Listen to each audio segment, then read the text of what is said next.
Hello and welcome to On The Esky. Another one of our lockdown series as the boys still can't get together. But as always, I've got Peppy and Monks with me. And my name is Sean. This is a sports podcast and we're going to talk about a lot of football codes. We've got the AFL Preliminary Finals coming up and then we've got the NRL first week of finals. On the flip side, or internationally, we've got the NFL kicking off. Their first week of play starts tomorrow. And there's international cricket. Soccer going on as well with World Cup Qualifiers too. And then in the final round, we're going to talk about some fighting, some UFC news. Of course, there's F1, golf, and a little bit of tennis to finish off. As always, remember, we do have timestamps. You can skip ahead to whatever sport takes your fancy. And if you do like this content, please consider chucking us a subscribe or even a follow on Instagram. Comments or likes, they all help out. With that said, boys, how your week been? Yeah, not too bad. Another week locked down here in the nation's capital, but can't complain. Looking forward to getting stuck in. We've got a massive weekend of sport upcoming with the preliminary finals in the AFL, the league finals just underway, and one of our favourite sports in the NFL kicking off on the weekend. So, look, we might be locked down, but the telly's still working and my eyes still work, so I can't complain too much over here. Yeah, definitely. A lot of sport to happen, of course. And then, we've already talked about India versus England, so please check out that video. But the last test, the fifth test, that kicks off tomorrow night as well. Yeah, it comes around quick, doesn't it? Yep. So a lot of great sport to get stuck into. And with that, maybe we talk about shout a beer. Peps, do you want to go first? Who do you want to shout a beer out this week? Mate, I'll kick us off. Tim Moody, NRL Supercoach winner, gets allocated $50,000 for their efforts. I think over 500,000 people playing NRL Supercoach. I'm on the NRL Fantasy. I think there's over 500,000 people playing that. And you wouldn't believe it. 2 weeks ago, his sister got diagnosed with breast cancer, the poor thing.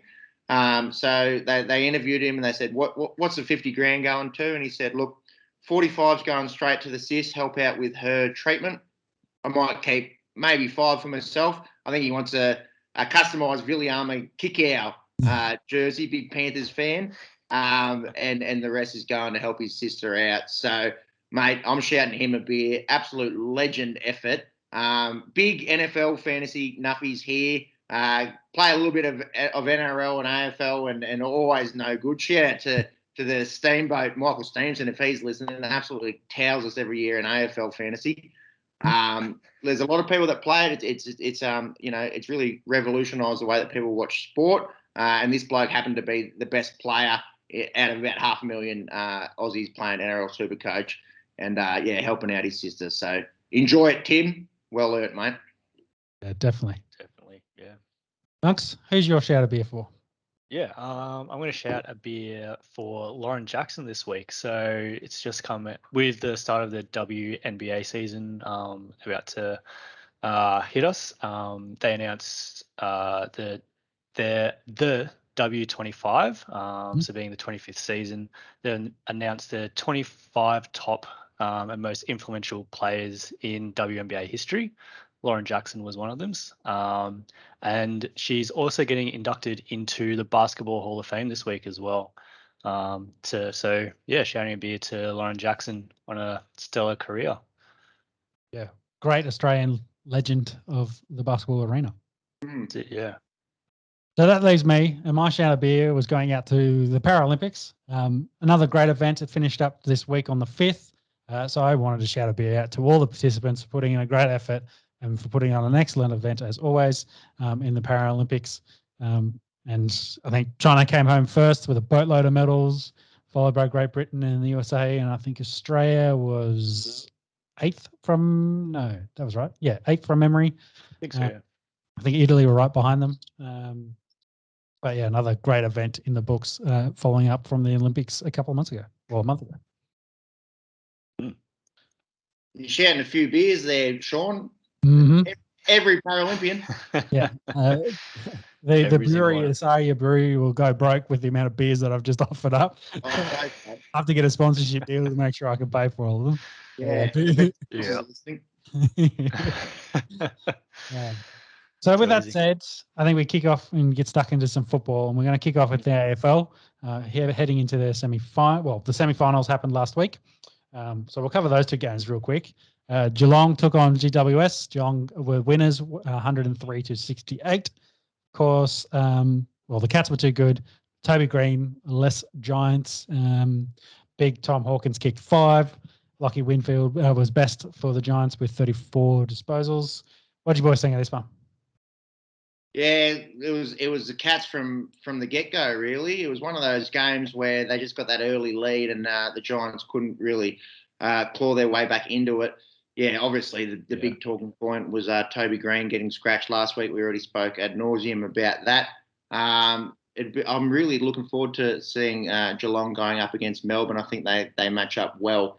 But this one, yeah, Look, it wasn't a blowout, but it was just one of those games where you just had the feeling that the Cats were going to come home with it. The Saturday night, however, the Bulldogs and the Lions, one of the all-time classics.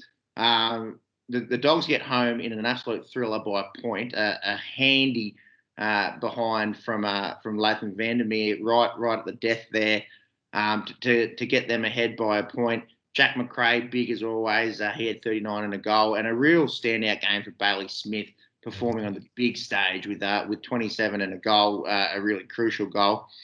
And Sean, you're a Lions fan. You'll have to let me know, because the last few years, and Fage said it after the game, they feel like they're so close, but they're so far.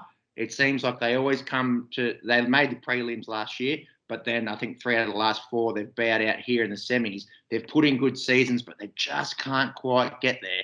And look, you lose by a point, you can't really.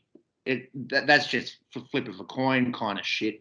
How do you think the players are feeling about this? Do you think they're starting to get a bit frustrated, or do you think they just keep building towards the next year?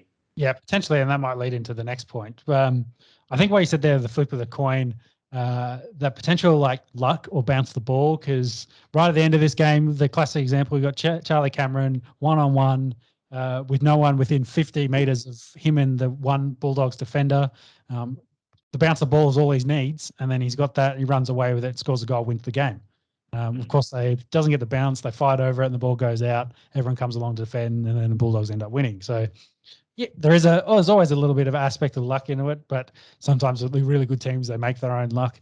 They lost by a point. Can't criticise them. And there's there was a little bit of question mark around that Taylor Duray battle with Charlie Cameron at the end there. Had he kicked it out of bounds, deliberately, and sometimes it comes down to that. Sometimes it comes down to the umpire's call. So, well, you got to commend Brisbane on another good season. They've got a young list. I think they're only going to get better.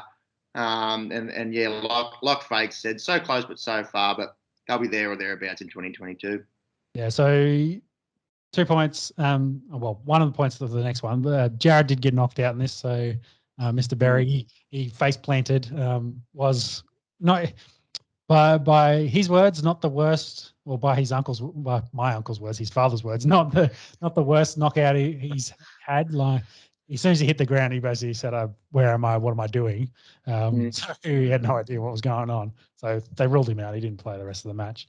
But he had supposedly a worse one than that. But I was like, hey, concussions, still concussions. That shit adds up over time. So he's all right going forward. But yeah, it's again, another. What happens if Jared plays the rest of the match? Not saying he's going to be the difference, but you got a long-term player in the squad versus a medical sub.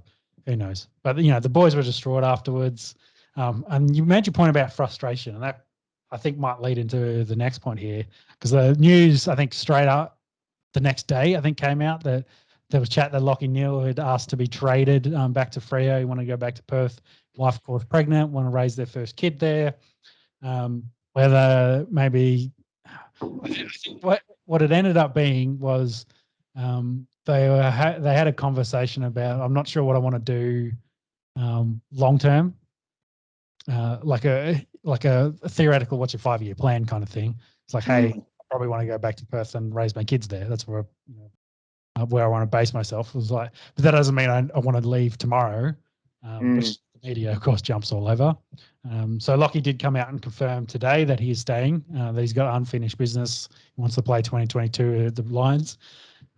Take that with what you will. I've seen plenty of players come out and say, "Hey, I'm staying, I'm here," and then 2 minutes later, like, "See ya," and they're gone because the deal's come through. But I had to cross codes there, Sean, but we were talking about Bill Belichick assuring Cam Newton that he had a spot on a roster 2 weeks ago, and we all know how that panned out. You do have to take it with a grain of salt. But, you'd like to see him stay with Brisbane. They forked out an arm and a leg to get him with 2 first-round draft picks. And they should get most of that back, I would think. You'd imagine, my medalist now, of course. Sure. But we talked a week ago about windows. You lose Lockie Neal and you start thinking about that window. Does it get slammed shut? Maybe not. Like you say, it's a young list. They could potentially get replacement, but also he's probably the best player at the club, or the most visible as the leader of that club. You lose him, what does that do to the other boys? Maybe that deflates them for half the season, and they sneak into 8th place kind of thing. So you worry about windows. These are the sort of things that start creeping that window shut when your best player wants out, he leaves, and some few other guys are like, well, I'm getting offered slightly better money here. Potentially, maybe they might be doing something more. I'll go there. And then that window does get slammed shut on you. So you got to capitalize on when you've got the talent. Is, I guess, my final point. Yeah, for sure. We'll keep an eye on what happens there. Obviously, it is a day-by-day kind of situation. Someone who has put the pen to paper is Cam Guthrie.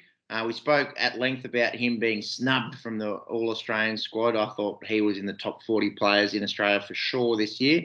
He's signed on for 4 more years at the Cattery, but I don't think he'd be too concerned about it because he's got a massive game coming up tomorrow against the Melbourne Demons. We need to discuss that, boys. Melbourne, obviously, they haven't won a flag since 1964. The longest streak in the AFL at the moment. And for pretty much our whole lifetimes, other than that prelim back in 18, haven't really featured that much heavily in the business end of the year. Conversely, the Cats, they're always there. This is their 12th prelim out of the last 18 years. They've got two flags out of that, and 4 grand final appearances. What do we think here, boys? Melbourne, they're trying to break the hoodoo. They're trying to do it for they might have 60-something-year-old fans that were only little tackers when they last won the comp. And Geelong, it's just another year for them. Doesn't make it any less important. They're kind of different sides here. We've got the great back line in the Melbourne Demons with May and Lever, both All Australians, and then Max Gawn, the All Australian captain ruckman with Clayton Oliver and Christian Petrarca running off him.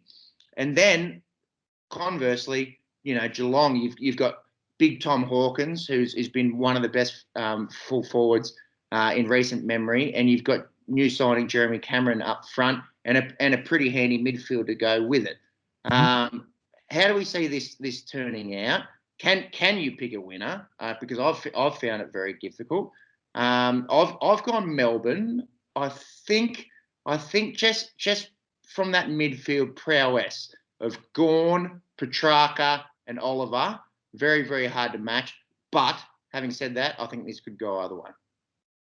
Yeah, so I thought I might have tipped Geelong, and I was thinking my reasoning, of course, would have been, which was the same reasoning I had last year. If you want to make it to the final, make it to the, play in the grand final, the granny, and then potentially win a flag, you need to go through the Geelong or the Richmond, the veteran clubs that have built for finals footy. The gatekeepers. And you saw last year that no one could get through the gatekeepers, and of course they played in the final.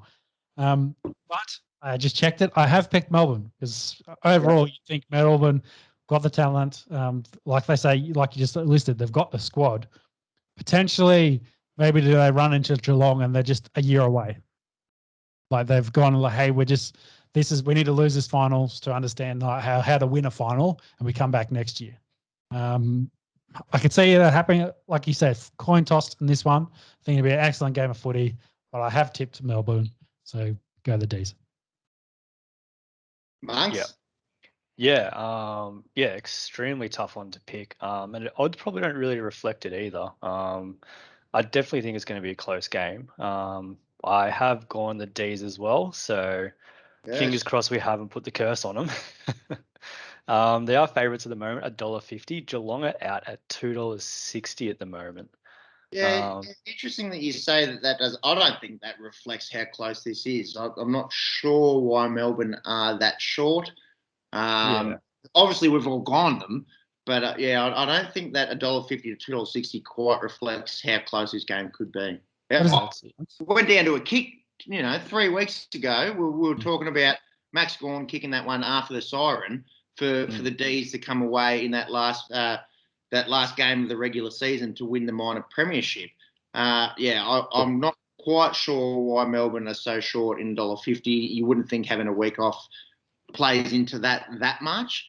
No, they are at Optus Stadium, but I mean they've both had to travel for that anyway. So neutral ground. Yeah. I don't think that has anything to do with anything. We'll get into the next prelim in a sec, where obviously it's going to be a massive difference. But and the other kind of storyline here is the young versus old. A changing of the guard, if you will. Over at Geelong, you've got Selwood, you've got Dangerfield, you've got Mitch Duncan, you've got these guys that are starting to get on a little bit, and then you've got all this young talent coming through at Melbourne. So possibly is it this changing of the guard type of scenario? Perhaps you did. You brought up a good name, Selwood. Did he get referred for his elbow? No.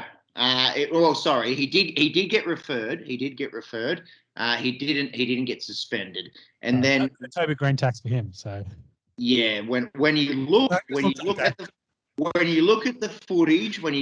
footage, they look pretty similar. And that has been a hot topic this past week. Is Selwood a protected species? Do we need to chuck him in there with the Lance Franklins and the great white sharks of the world? Doesn't matter how good they are. There's nothing that you can do. They can't be touched. And then the Toby Green tax about breathing on an umpire and getting 3 weeks. Just talking to him.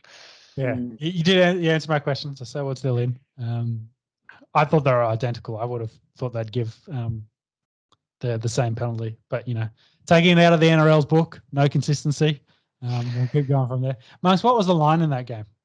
The line is 11. Yeah, I think it was going to be closer than that. Yeah, near any of that. Yeah, good game. Geelong, was that $2 something? $2.60. Might be a bit juicy. Yeah, there's no reason why they cannot win this game.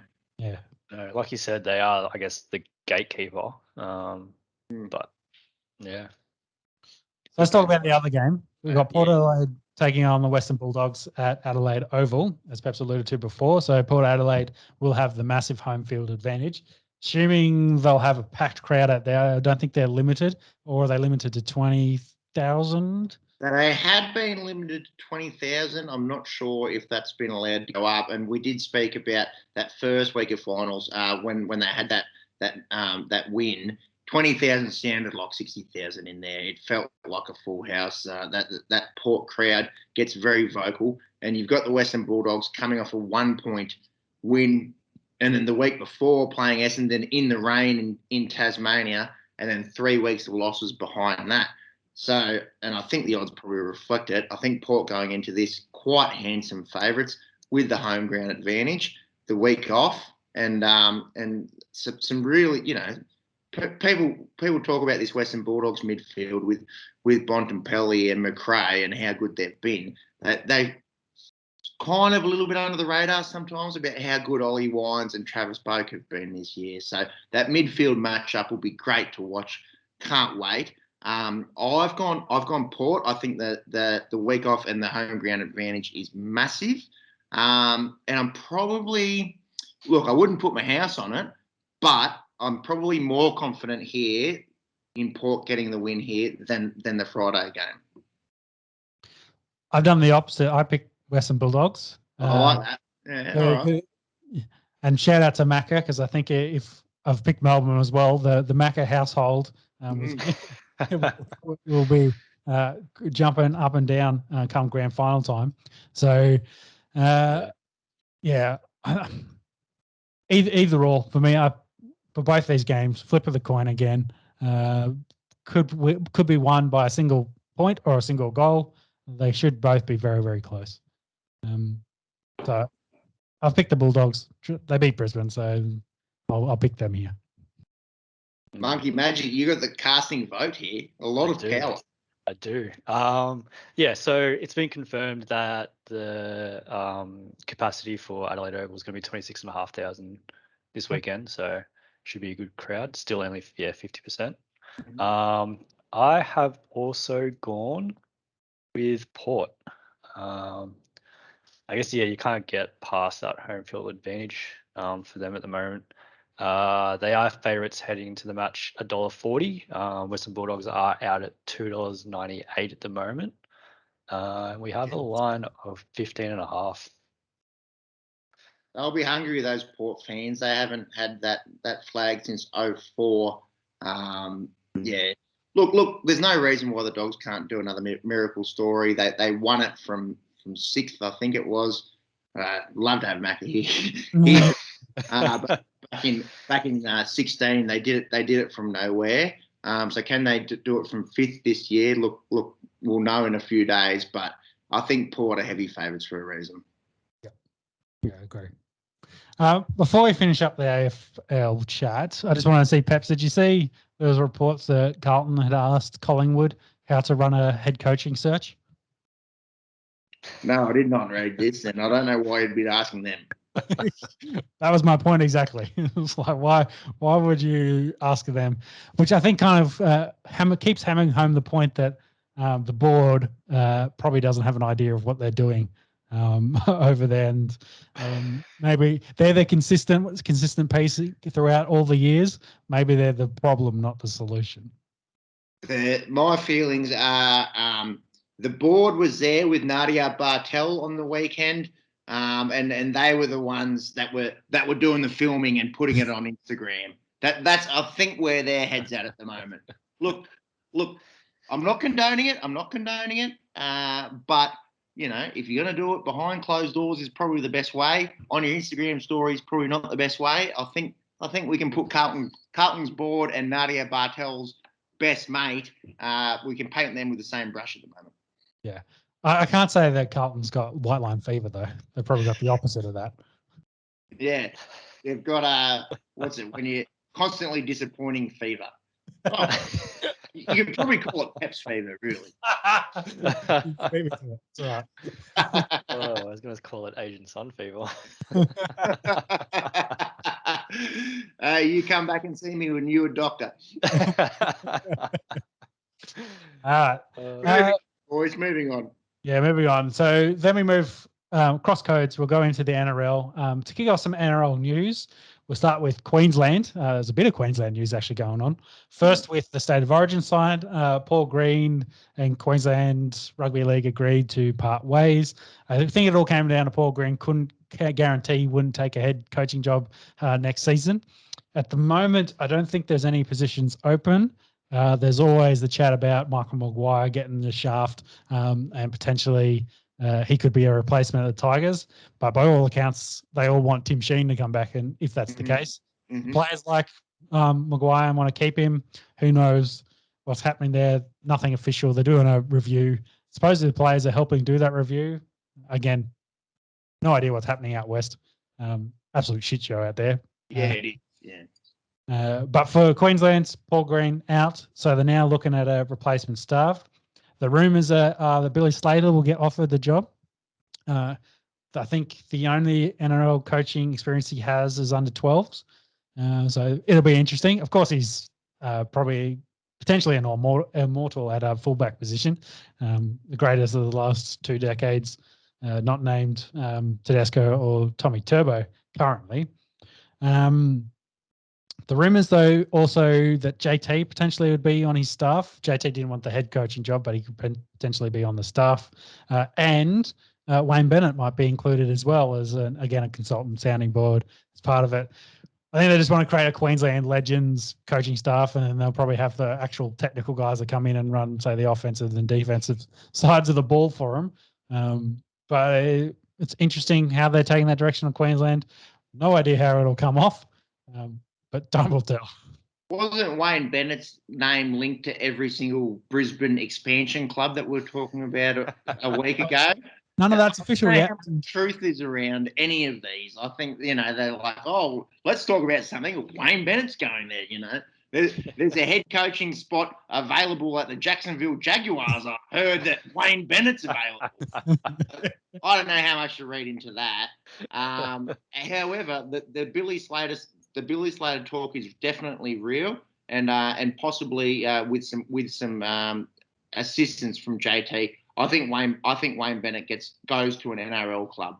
Is my personal thinking behind this. Would love to see Billy. The bloke's not long retired. It'd be very interesting to see a young coach, putting his toe in the water for the first time and going out in the Origin arena to see how that goes. I'd be surprised if Wayne Bennett ends up being the Queensland coach next year. Yeah, well, I think the potential fit would be if they're bringing an expansion team in, that team won't start till 2023. Wayne's contract finishes this year, and I don't think the Rabbits tried to extend him, but I'm not sure if they've agreed to anything. So there's that year overlap where Wayne will be getting ready and doing all the roster stuff, trying to build his team for 2023. But maybe he can do a side consultancy gig and help out Queensland next year. A little interim job, if you will. Yeah. All aligning the stars there. But it'll be interesting to see, like you say, what Billy does. He's got an excellent NRL mind, definitely.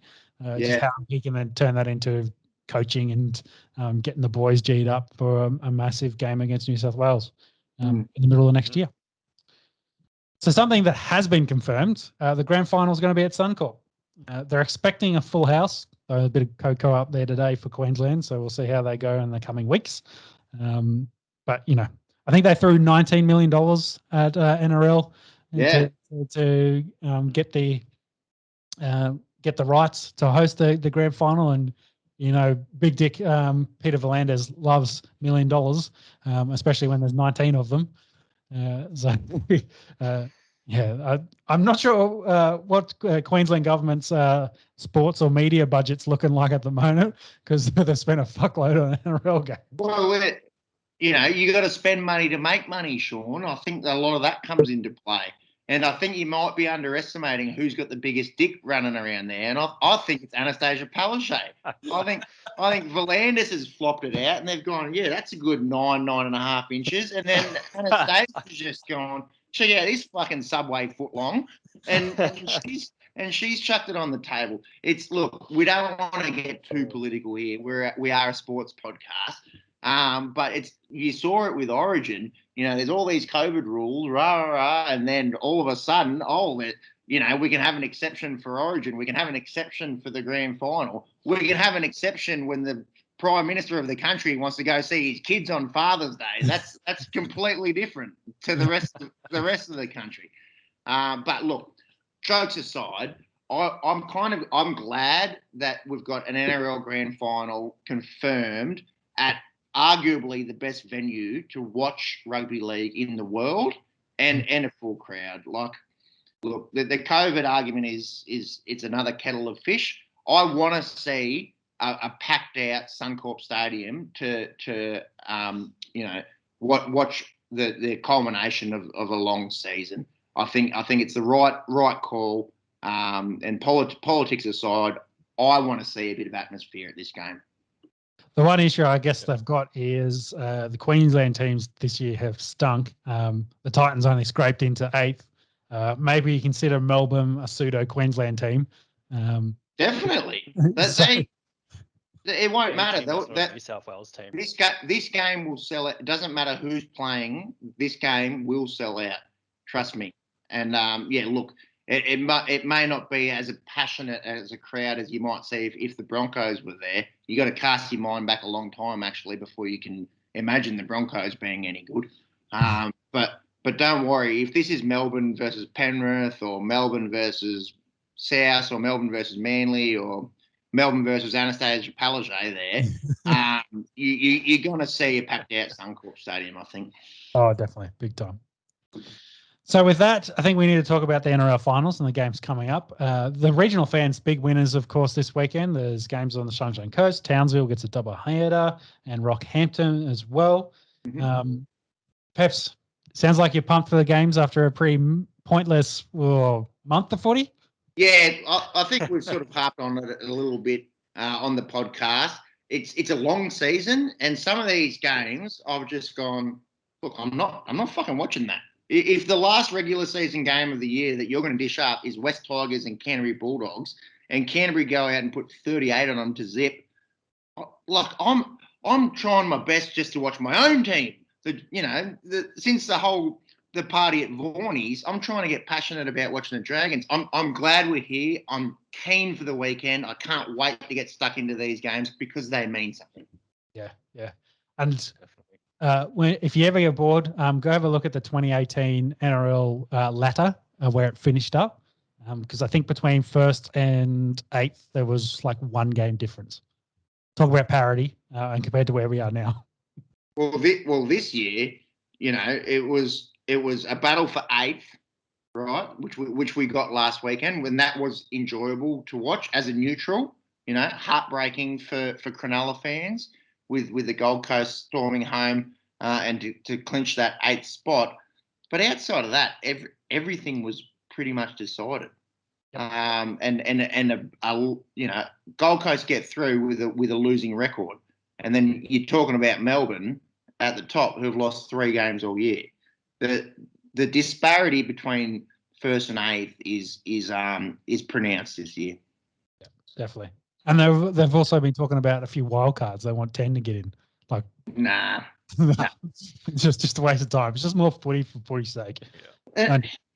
It's like every week they've got to come up with something. Oh yeah, someone kicks it out, something that's been taught, for years and years to try and be tactical and kick the ball, and have a breather. Oh, that's 7 tackles. We got to change this. We got to change that. Hey, if it ain't broke, don't fix it. In my opinion, like just fuck off with all these rule changes. If anything, make the season shorter. And yeah, look, I'm harping on a bit. We do have 4 games coming up, and I'm keen to watch it. What do we got tomorrow night? This is a big one. Yeah, let's move on from the bomb hold league stuff. Let's talk about the actual good footy. Game 1, of course, we've got Melbourne taking on Manly. Manly being the dark horses, Melbourne being the potential champions at this point. Some news that Cam Munster might not play, but it looks like he's going to be in. He got through the captain's run. Pappenhausen's back. He will be 1. Grant's going to be 14, and Hines will be 17. This game, of course, at the Sunshine Coast. No Addo-Carr for Storm. Otherwise, they're pretty healthy. Flip side, Manly. Des, surprisingly good record against Bellyache. Their 32 matchups leads them 17-15. Lots of history between these two clubs. Of course, they did play the 07 and 08 grand final. Battle of Brookvale 10 years ago, or the Brookvale Blue, where they had the fight. Generally, both clubs hate each other. So, and the supporter base. I don't think, outside of these two clubs, I'm not sure anyone really supports these two clubs. They're both they don't both heavily disliked. I think both these clubs hate each other, and then the only thing that can outmatch that hatred is everyone else's hatred of them. Yes. So having said all that, Tommy Turbo with 25 tries in 15 matches. We worked it out. He would have scored 40 plus if he played the whole year. I think I sent you boys a text, didn't I? And I broke it down. So from 15 games, 2nd overall in tries, 2nd overall in try assists. What was he? 4th in tackle busts, 6th in meters. This isn't per game. This is total. He has put together one of the greatest seasons you've ever seen out of a rugby league player, and he played 15 games. Yeah, I think I saw it from the rugby league eye test. He contributed to 198 points scored for Manly this season, which I think from memory, if I looked at their points differential, was nearly all of it. So yeah. And that's a big knock on Manly, is that without Tommy Turbo, they're nothing. Yeah, their points differential is 252 plus, so they're in the positive. Yeah, so he makes up a large portion of why they did so well this season. 190 out of 250, quick maths, about 80%. Mm-hmm. So they did finish the season winning 16 games and losing 8 from their 24, and they take on Melbourne, like you say, we're 21-3. So what do you boys think? Has anyone been game enough to pick Manly? No, I think Melbourne have done everything right. That we were talking before Parramatta came up with this big upset a few weeks ago that that they're breaking record. Well, they're equal record holders in 19 games in a row. It is theirs to lose. I've tipped Melbourne, but I wouldn't count out Manly here, especially with probably, well, without doubt, the best rugby league player in the world at the moment in Tommy Turbo. Yeah, agree. So that's potentially, if you look at their trajectory and their momentum at the moment, as in their form coming into the finals. Storm did win last week, but probably not as convincing as you'd think against the Sharks. They did rest a whole bunch of guys too. That's the caveat there, Sean. Melbourne's reserve grade beat Cronulla last week, essentially.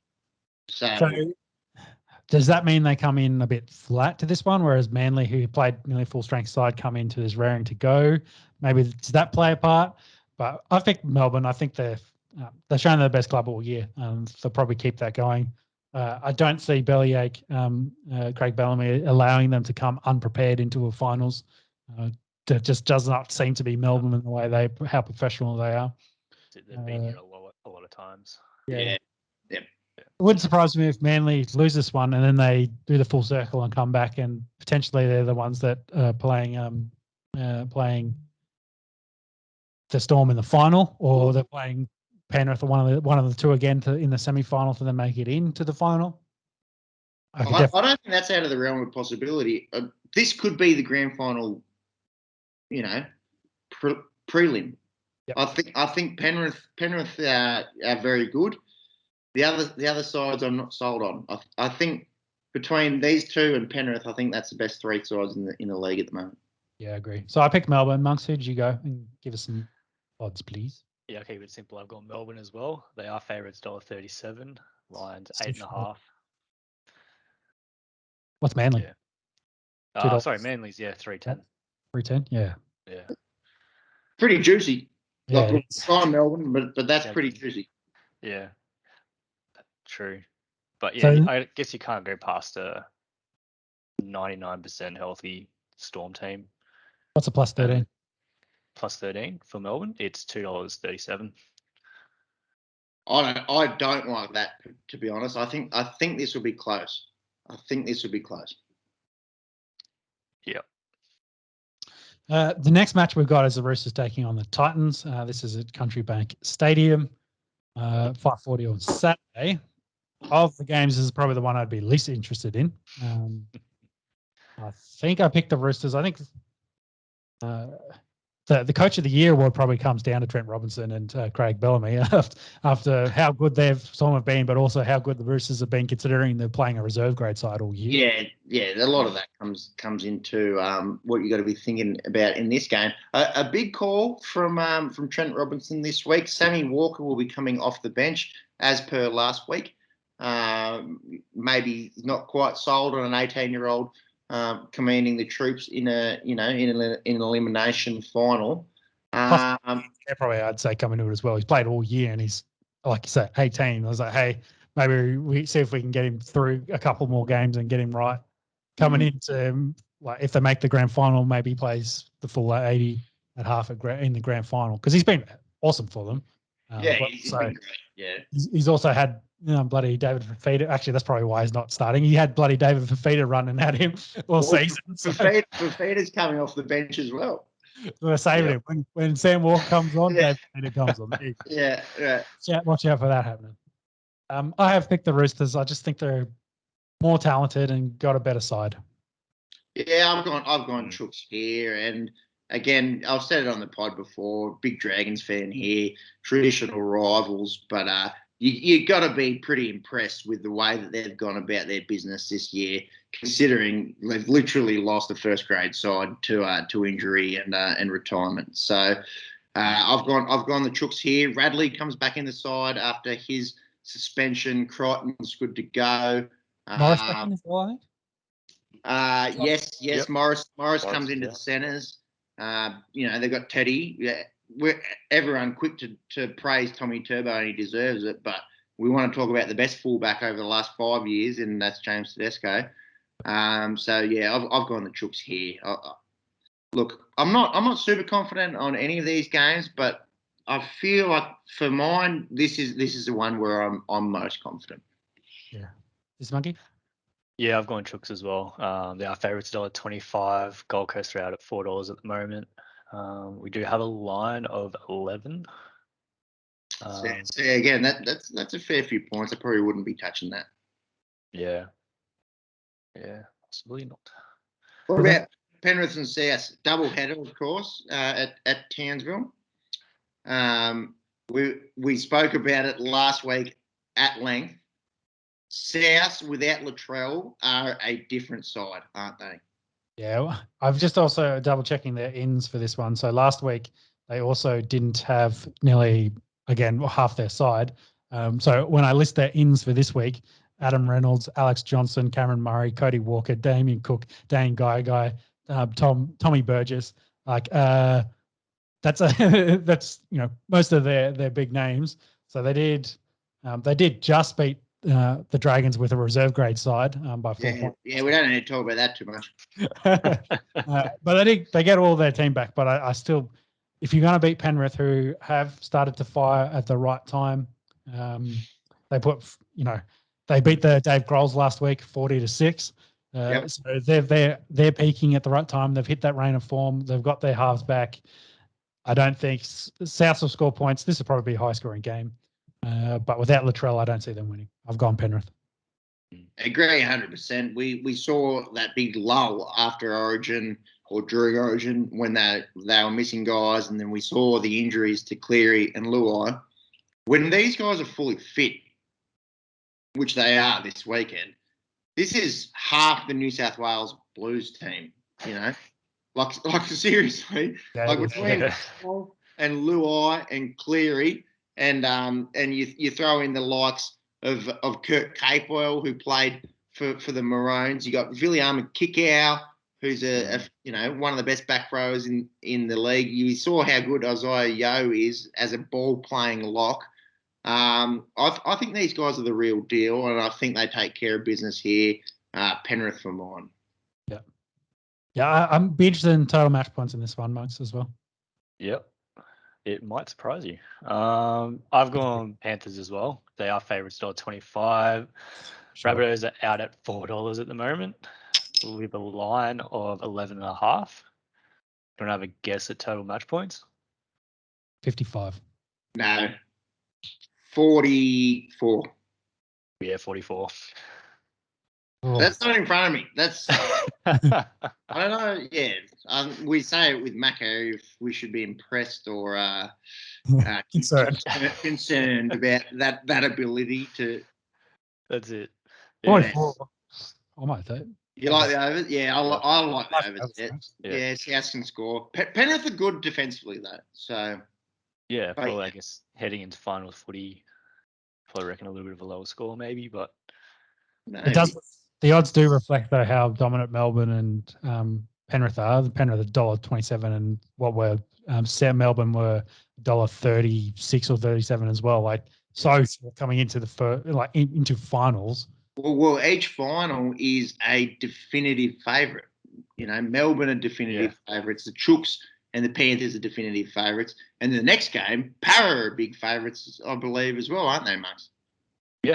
Yeah. But the final point of that, of course, is we are talking about one playing 4 and 2 playing 3, and they're still such heavy favourites. Like, yeah, stupid.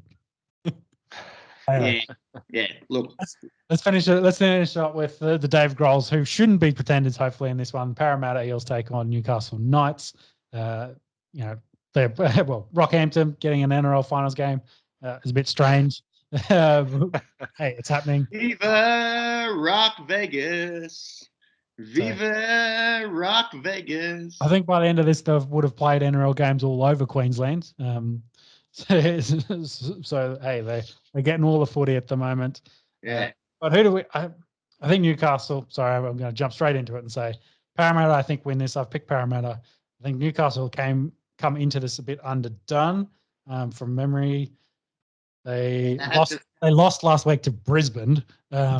So I think they've got talent. They've got talent in their squad. I just don't think it's kind of clicked right for them at the right times. So I don't see them beating Parramatta. Yeah, I'll agree with you, Sean. I'll go the Dave Grolls, the Parramatta pretenders for the grand final. They're the pretenders, but I think they win this game.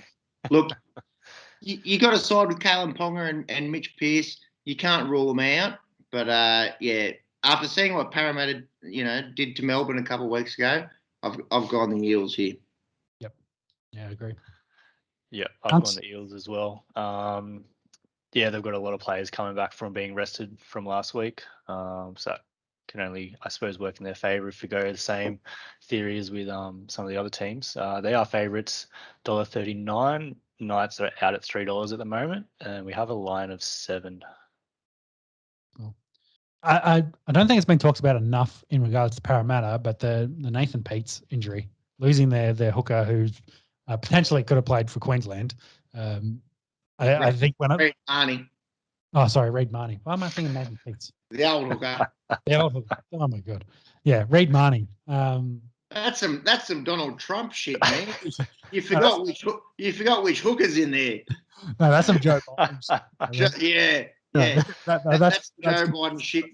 Forgetting how many people live in his country. Very much. But Reed Marnie, yes. So his loss and the fact he's had shoulder surgery, his season's done. I think when they come up against the big squads like the Melbourne and Penrith going forward, that loss and that kind of direction and leading them around kind of that middle of the field is a big out for them.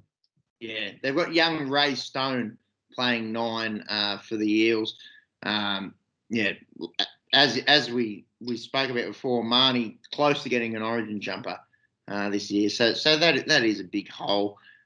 Look, I think Para win this, but you can't see him bothering your Melbournes or your Penriths. I wouldn't have thought. Yep. Yeah, I agree. Yeah. So that'll do us for NRL, and I think that means we now need to go international and talk about some international football, and we'll talk about American football. But we're going to kick off first with college football. They did start this week. It was first back. Seeing the crowds, college football crowds are another beast altogether, and they were electric. Don't care about COVID in the United States at all. What did you boys think of some of the vision coming out of the States in regards to the college football? Mate, I went from 6 to midnight. Seriously. About 2 inches the difference. No crowds last year. And just saying it. I'm going to say it. I think it's the best atmosphere in world sport. You do see some of the soccer games in Europe where you see all the the whole bay all dressed in the same kit. They're all singing the same song. But look, I'm going to go out on a limb and say it. I think a big college ball game, your Virginia Techs, Wisconsin, that we saw on the weekend, I think it's up there with the best atmosphere in any arena in the world. Yeah, like some of the vision, I can't remember which college it was, but the jump around. That was Wisconsin. Yeah, everyone just going bananas, jumping around at the start of the match. Like you just see you worry about the stadium, whether it's going to start going up and down, and then Yeah, you worry about the structural integrity of it, how much steel's in the concrete. Mm-hmm. Yeah, hopefully no Croats out there laying concrete for those boys. So there may have been a few. So like it's excellent to see, and I guess some of the notable kind of games come out. Alabama went out there and smashed Miami. You could potentially give the national championship to Bama already. Pick one, settle down. Oh, look at how good they are. They look really good. Yeah, and compared to say how their natural rivals have gone with, like take Clemson for example, or Ohio State as well. Ohio State I think did better than Clemson did, but Clemson struggled against Georgia in a defensive battle. Mate, they didn't score an offensive touchdown. I don't think that's happened in over 50 years. I think their quarterback got sacked 8 times. Yeah, big DJ Ungalalele. And he's a big unit. He's big 6'4", 250 bloke. And their offensive line was just giving him no protection at all. I don't think they had positive rushing yardage. So obviously sacks count against a quarterback in college football, but as a team, I don't think it was like 1 yard that they were able to rush for. So look, it's one game. Maybe that Georgia defense is that good, but yeah, I don't think Clemson are quite the third ranking that they got given before the season started. I agree to that. I think they've lost quarterback Jesus, so they're going to have to retool a little bit. And they did also lose, a whole bunch of their receivers, their running back, offensive linemen. Like, the teams are picked clean by the NFL, so they need to replace that. Yeah, they're not. But you could argue that with Alabama. Like, I think they had 10 guys get drafted, 6 went in the first round, and they're just next man up down there in Bama.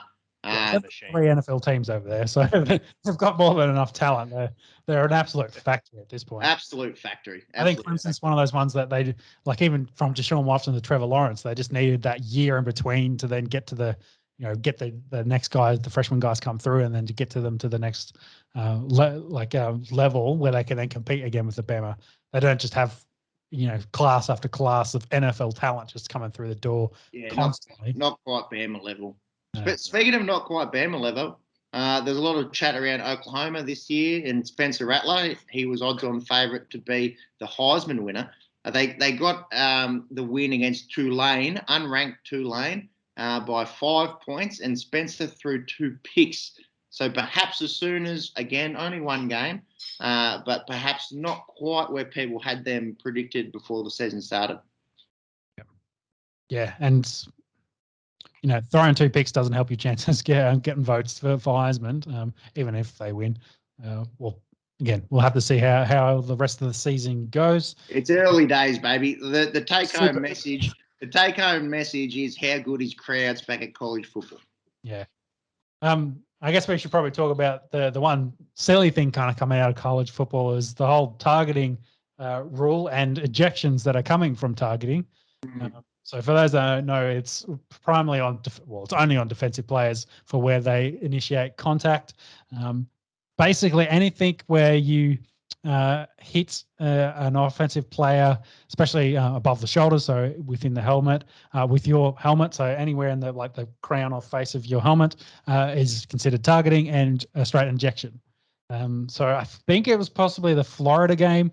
They had 4 ejections from the defensive side, and there's been, I think, at least an ejection almost in every college game from a defensive player.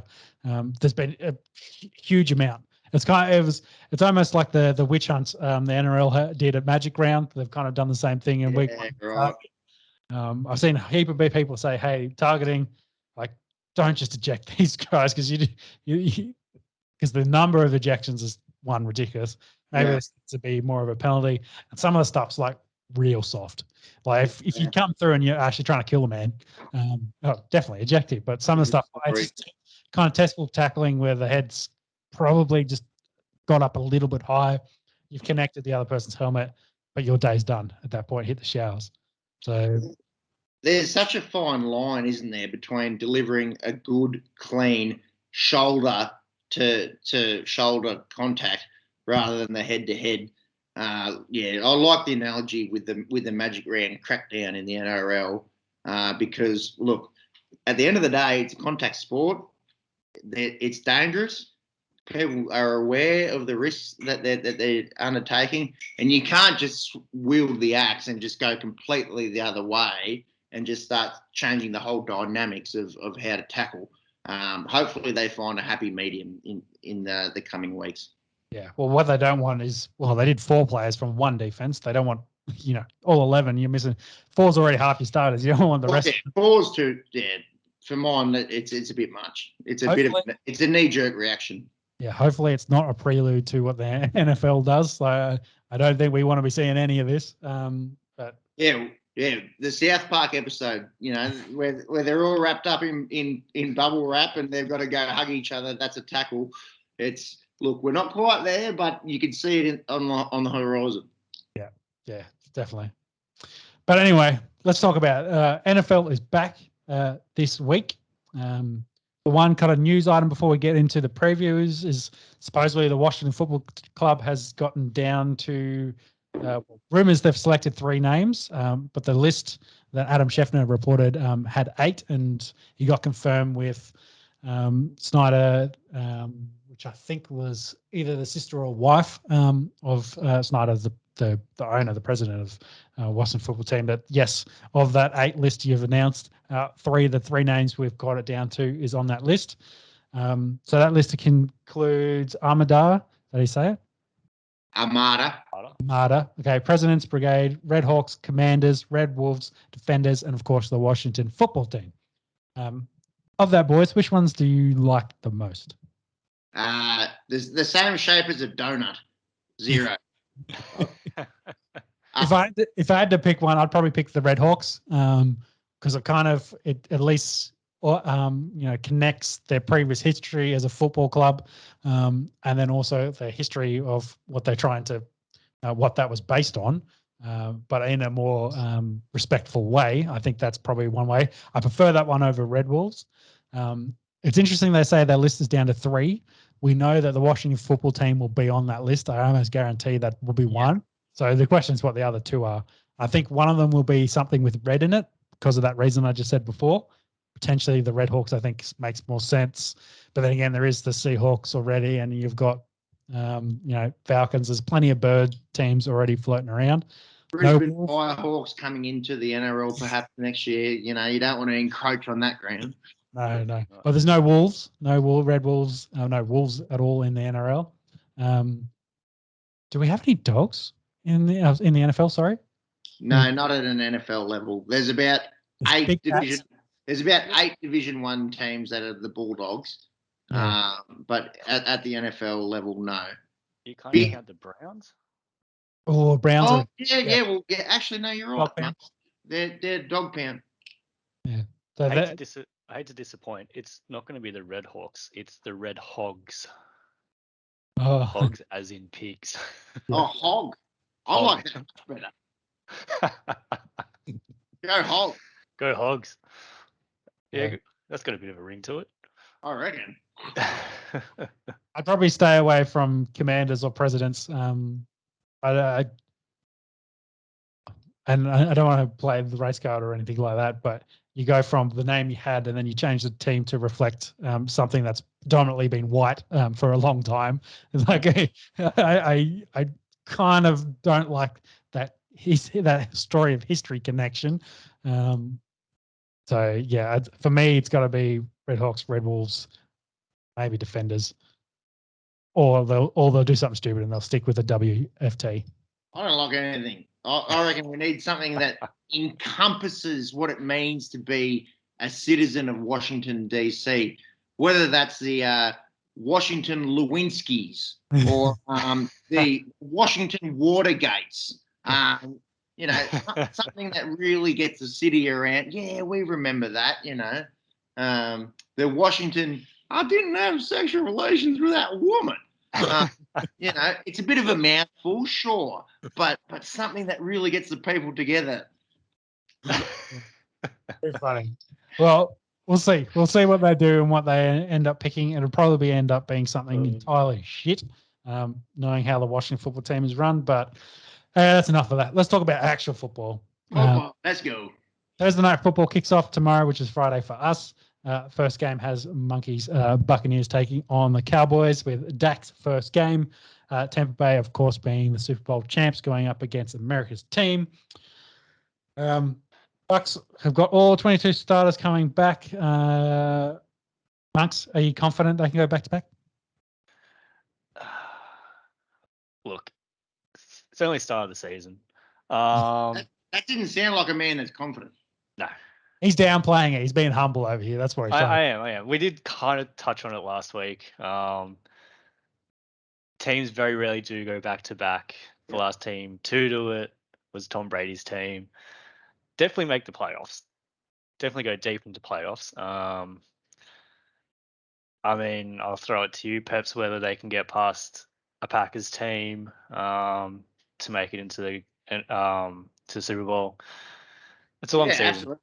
The Packers suck at the NFC Championship game. If anything, is that they'll put in a really good season and then just capitulate when it comes to the championship game. Look, in the NFC, I think maybe we are a little bit biased, but I do think our Packers and Buccaneers are probably the two teams to beat. There's a lot of chat around about the NFC West, right, guys? But before we get stuck into the games, could we see the Rams under Matt Stafford, or the 49ers with this awesome defense that they've comprised, and possibly Trey Lance coming through, or the Seahawks or the Cardinals with JJ Watt coming into town? Do we see one of them going far in the NFC West? In the NFC, I should say. Yeah, potentially. And I think I was saying this to months off air. Like, you don't know until probably a month into football, like, who are the good teams. So much changes. Like last year, if you thought about the 49ers coming off the year before, you thought they were going to be excellent. After a month, you were like, fuck, they might not win another game with the amount of injuries they've had. It takes a lot to it doesn't take a lot. It takes a little bit of time to work out who actually a good team, who's bought well, who's drafted well, who has the new pieces put together, the chemistry, the jelly in the right time, blah, blah, blah, etc. You figure that out in a couple of weeks' time.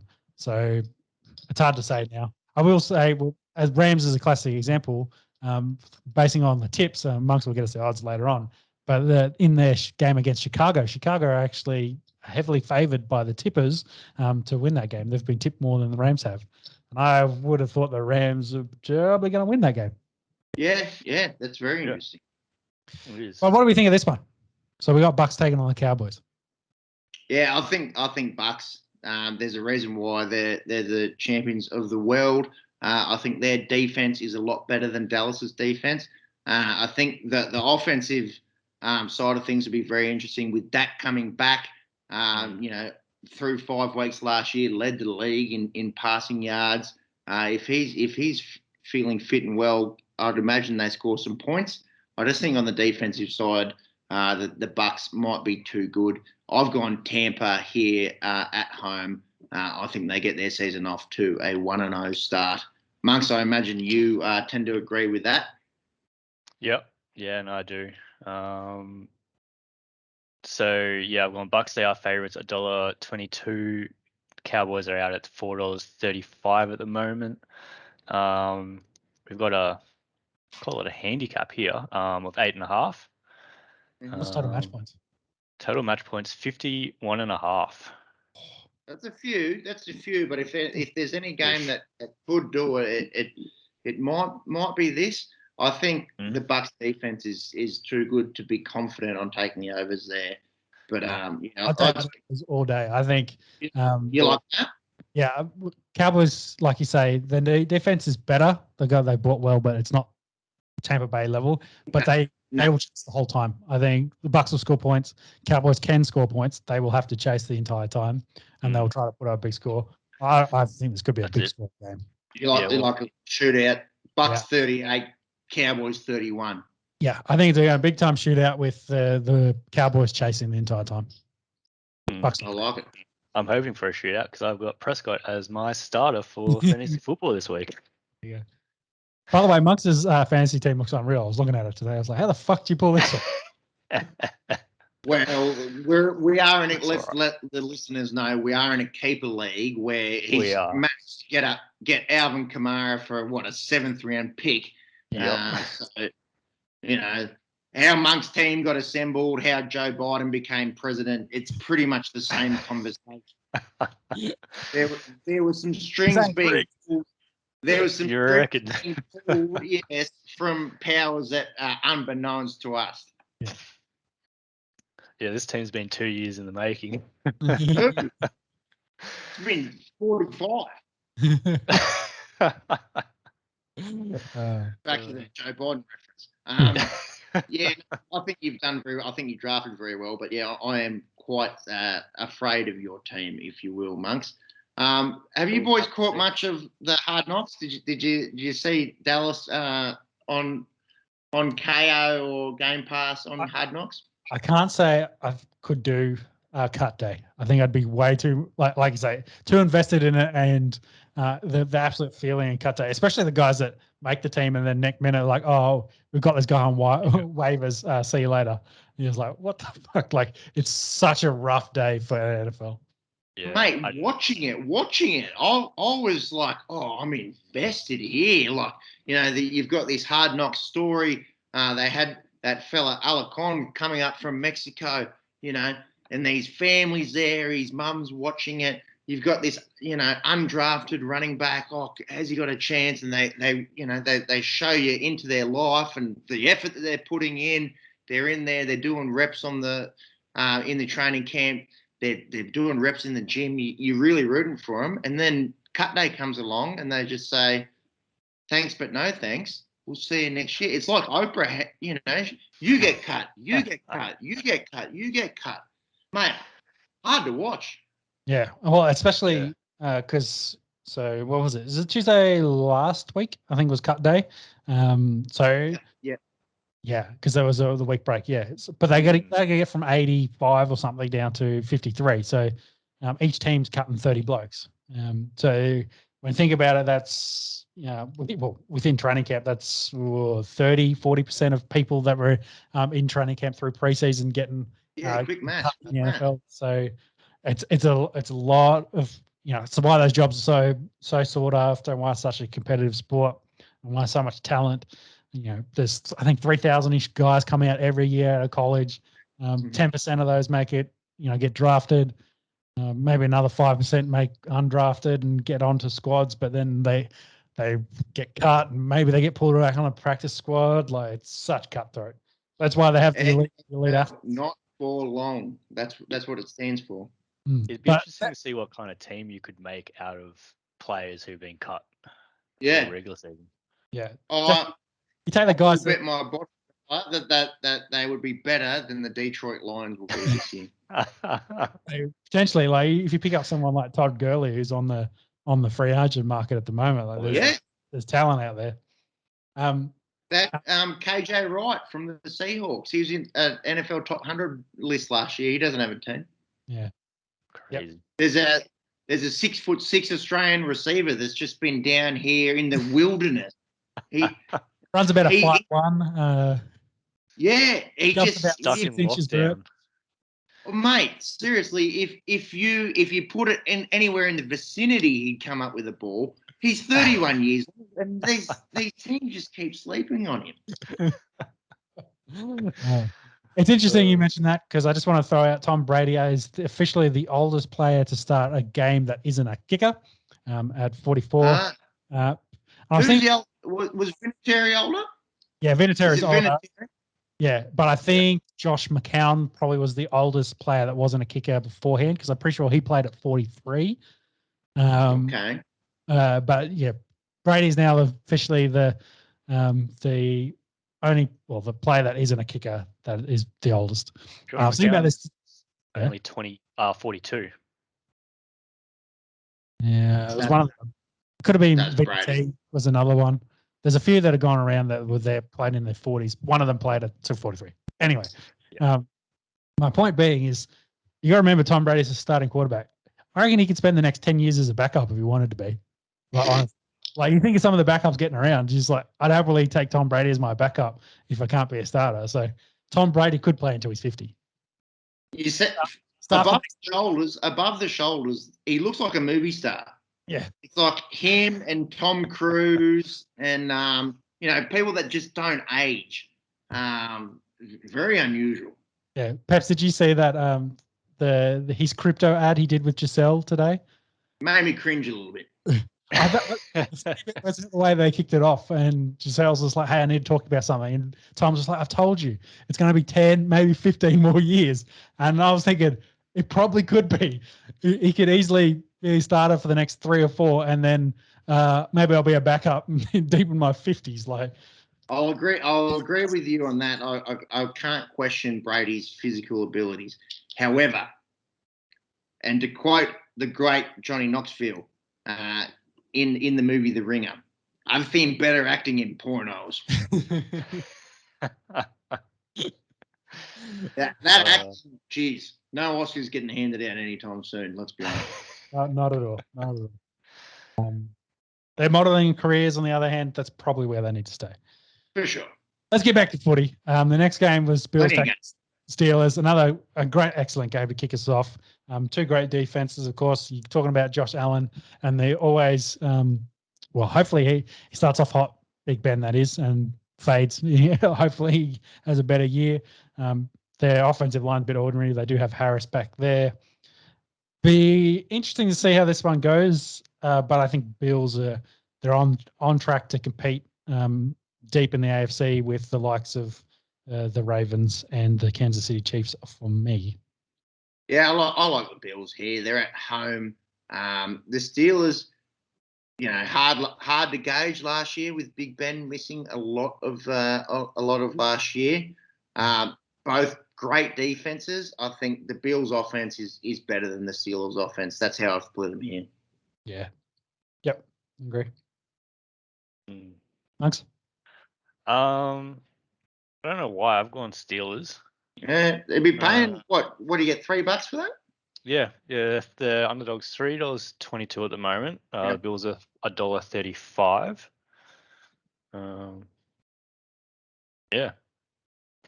Yeah, no, I think. Look, Buffalo. There's a reason why they're $1.30.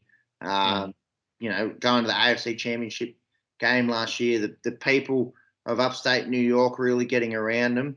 The Steelers could pull off some kind of upset here, but I think there's a reason why the Bills are short. Moving Oh, you go.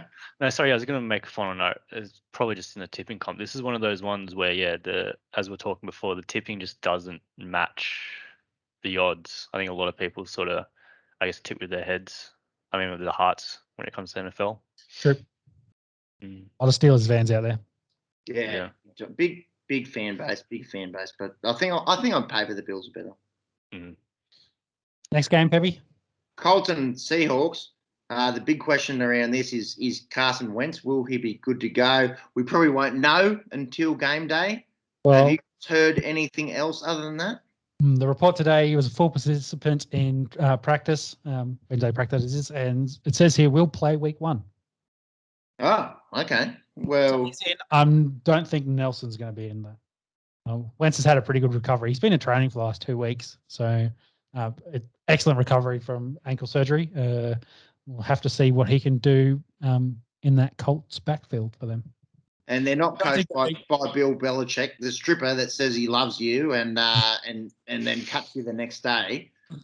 So we'll have to take what they say for being gospel. True. Derrick Henry, boys, I read this during the week. They think he's the only player ever to rush for 2,000 yards in high school, college, and in the NFL. Do you think he takes out the rushing title again this year? They're going to pound the rock, you'd imagine. Yeah, the Titans definitely taking on the cards here in this one. Will they pound the rock? Probably. They brought in Julio Jones, and they've got AJ Brown, of course, on the outside. Perfect to be able to set up and pound the rock. It's funny because Seahawks, previous team, same thing. They've got the receiving talent there, but they're not going to let Russ cook. They always want to build to pound the rock. Can Can Henry get to 2K? Probably. I think if he's it's also got to remember an extra game this year. If he's at 16 or 1800 towards the end of the season, the Titans will just get him to that. They'll give him 40 carries in the last game to make sure he gets that number. Did I skip ahead then? Did I go to the Titans game? Yes, you did. It's all right. Old Seahawks, apologies. But before we get to the King Henry, what are we thinking here? We spoke about Carson Wentz. The Seahawks, on the other hand, going up against them. They only had three draft picks. A lot of that because of the Jamal Adams trade. So you can't imagine that they'd be much better than last year. I think this one's hard to pick. There's a lot of question marks around the Colts receivers. T.Y. Hilton, he's got the neck injury. He won't be present. He's obviously the veteran presence. We've got Michael Pittman, Paris Campbell, and some others going up there. Jonathan Taylor is a stud at running back. Who's going to take over the wide receiver 1 position there at Indianapolis? Yeah, they got huge raps on Pittman, but I think it probably depends a bit more on what Wentz is going to be able to do for them. I just don't think their offense is going to be ready. Wentz has missed time. They probably need a bit more for chemistry.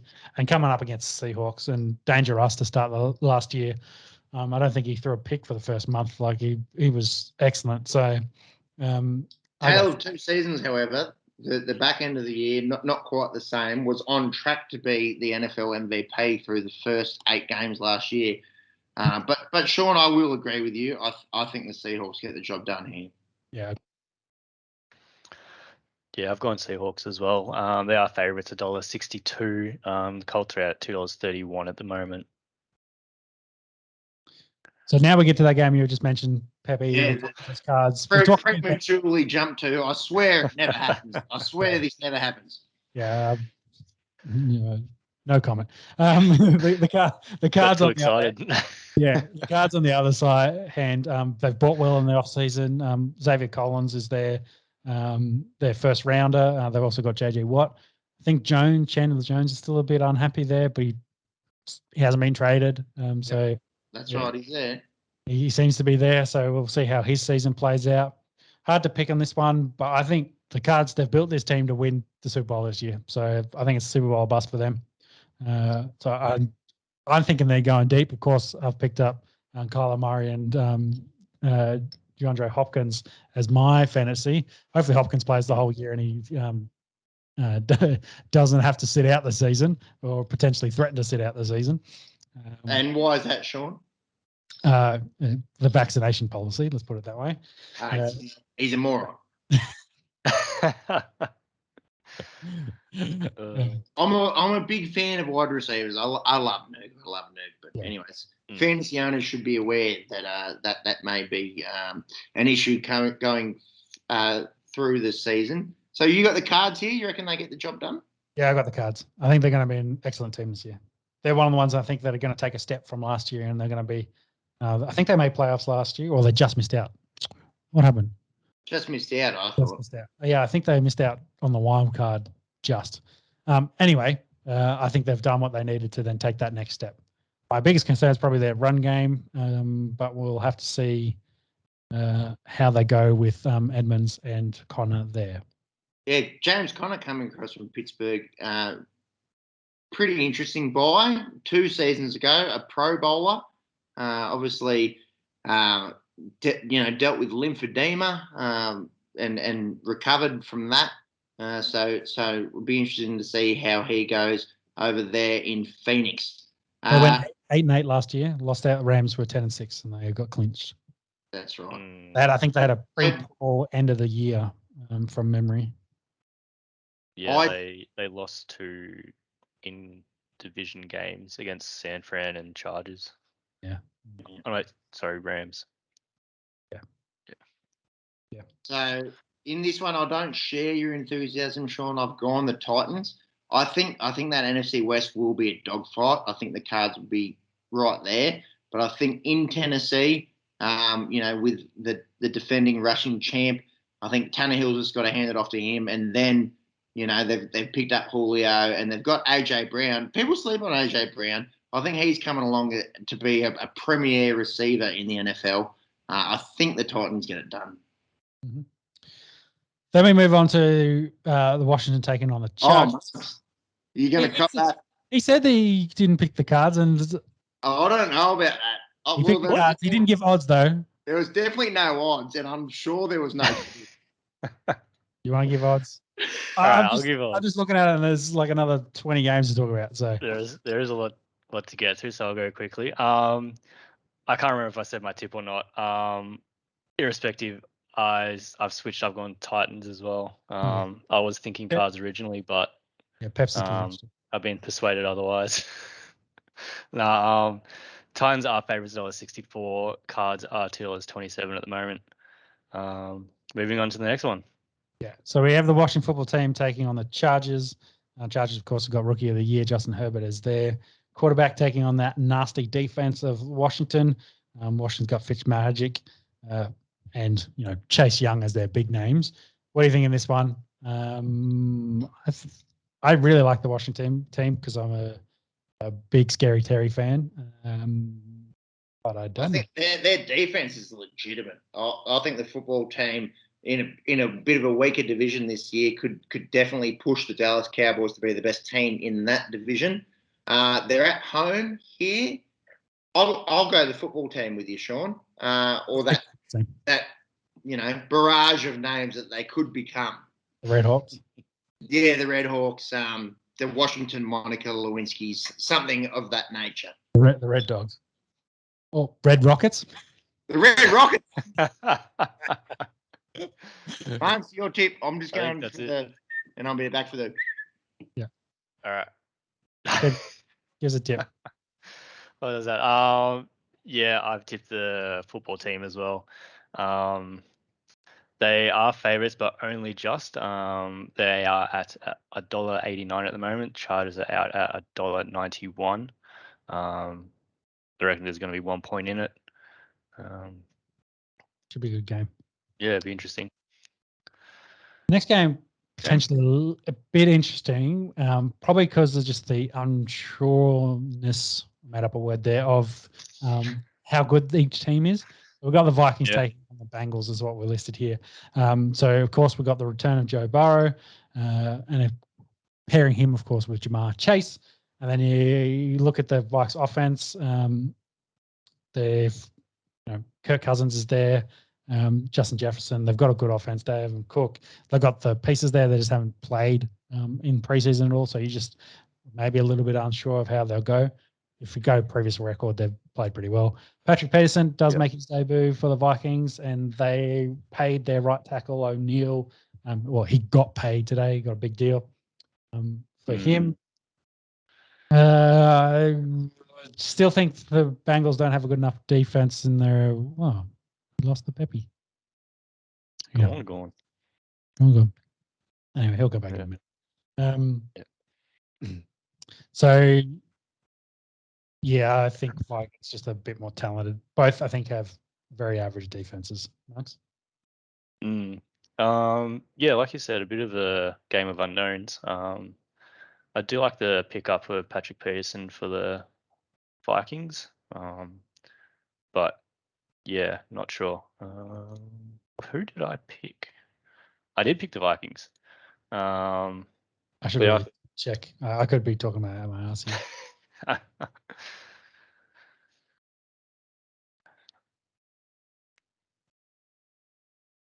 Yeah, I pick Vikings. Vikings? Yeah. Heavy failure based on the tipping. Yeah. Well, sorry. Peps is back. Get the Peppy back. What I missed, boys? I'm sorry. We're just saying Vikings going to beat Bengals. That's probably about it. Yeah, I tend to agree. Yep. What's your tip? Oh, that's probably your tip, isn't it? Right. Oh, jeez. So yeah, Vikings are favourites $1.59. The Bengals are out at $2.37 at the moment. Hang on, is that game in Minnesota? I believe it is, yes. And they're $1.59. Yep. Tip of the week. That's tip of the week. Tip of the week. Flash bet of the week. Yep. There you go. Bet on it. Let's start building that multi. Yeah, hammer that. Next match, we got the Lions taking on the 49ers. It's, of course, the first game for Jared Goff playing for the Lions. Jimmy G has been confirmed starter at this point. I don't think Kyle Shanahan's actually confirmed, but it's Jimmy G said he was. So, hey, we'll take that.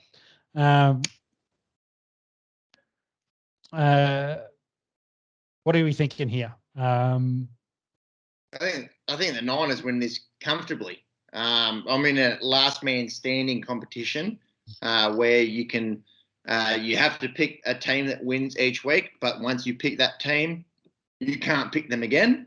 And I've got the Niners here. I think look, from all accounts, that Detroit's going to be really, really bad this year. Their defense is horrendous. Yep. They've lost their big offensive weapon in Kenny Golladay and Matt Stafford, one of the most underrated quarterbacks, I think, of the last 10 years, goes out of town and they bring in Jared Goff, aka Ryan Gosling.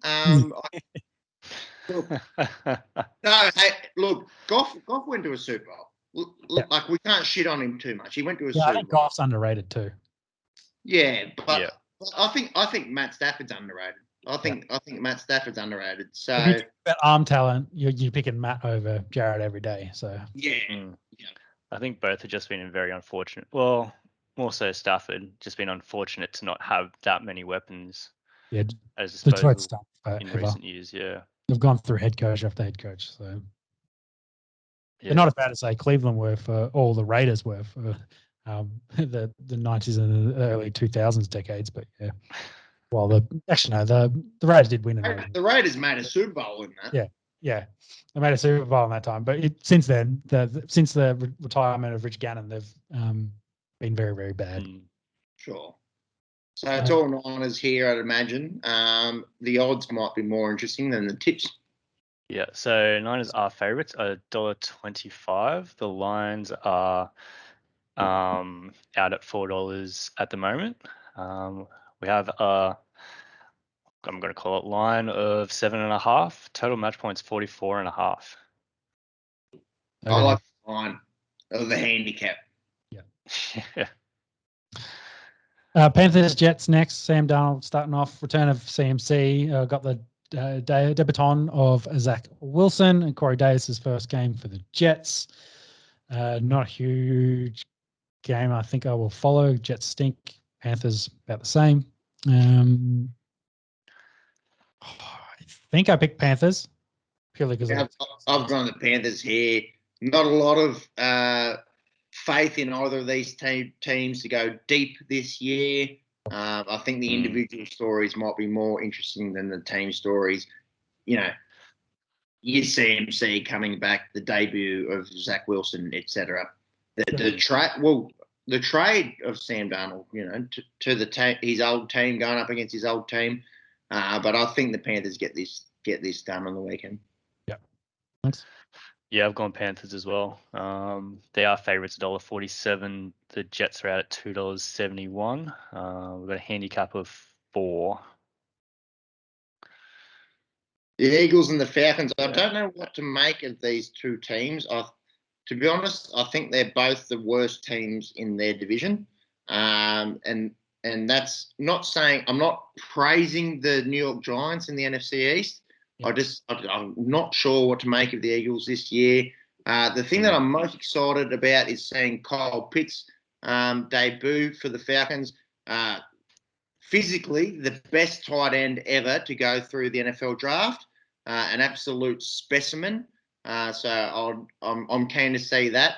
Outside of that, not a heap of interest in this game. Jalen Hurts, how is he going to go being announced as starter before the season starts? I think I went the Eagles. I think I went the Eagles here, but I can't be too confident. I also went the Eagles in here. Yeah, I don't think the Falcons are a very good football team. They've got a very, very, very poor defense. Yeah. Yeah, I do like what you say, Pep. So they're probably the I don't know. I wasn't gonna say it, but with that Panthers Jets game, like I could easily get turned on the Jets. I could easily flip and go the other way. It's just first game of the season. Don't really know how Wilson's going to play. But yeah, it'll be interesting. Also interesting to see how Pitts goes in his debut. A lot of storylines surrounding him through draft and preseason. I have gone the Eagles though. They are underdogs. They are sitting at $2.39 at the moment. Falcons are $1.58. And we've got a handicap of 3. People want to sleep on the Falcons. Matt Ryan was an MVP. They went to a Super Bowl. They led a Super Bowl by 25 points. And people want to forget that. Look, they haven't been great the last few years, but a lot of that core is still there. Look, we can't write them off just yet. Do you think Pitts can fill a hole that is left by Jones though? Look, pretty hard to fill a hole left by arguably the best receiver of the last 10 years in Julio leaving. But if there's anyone that's got the measurables to go in there and be a star at the tight end position, it is Kyle Pitts. A lot of noise as well around Calvin Ridley.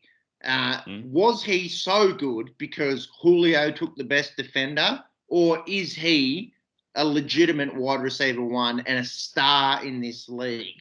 We'll find out this year, I guess. I think he's pretty bloody good. I do think he's really good, but we can't underestimate the power of partnerships, whether it be in cricket, 2 guys batting at either end, or whether it be in the NFL with 2 receivers on either side of the field and working together.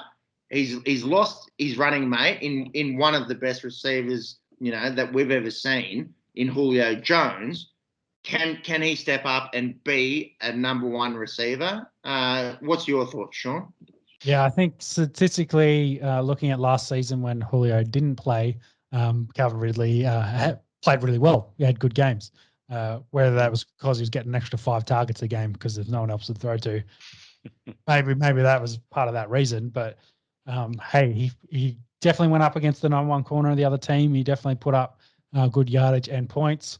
So yeah, Falcons, I think they've got some talent in offense, especially at the receiver position. And when we talk about Pitts and Ridley, I just don't like the rest of the team.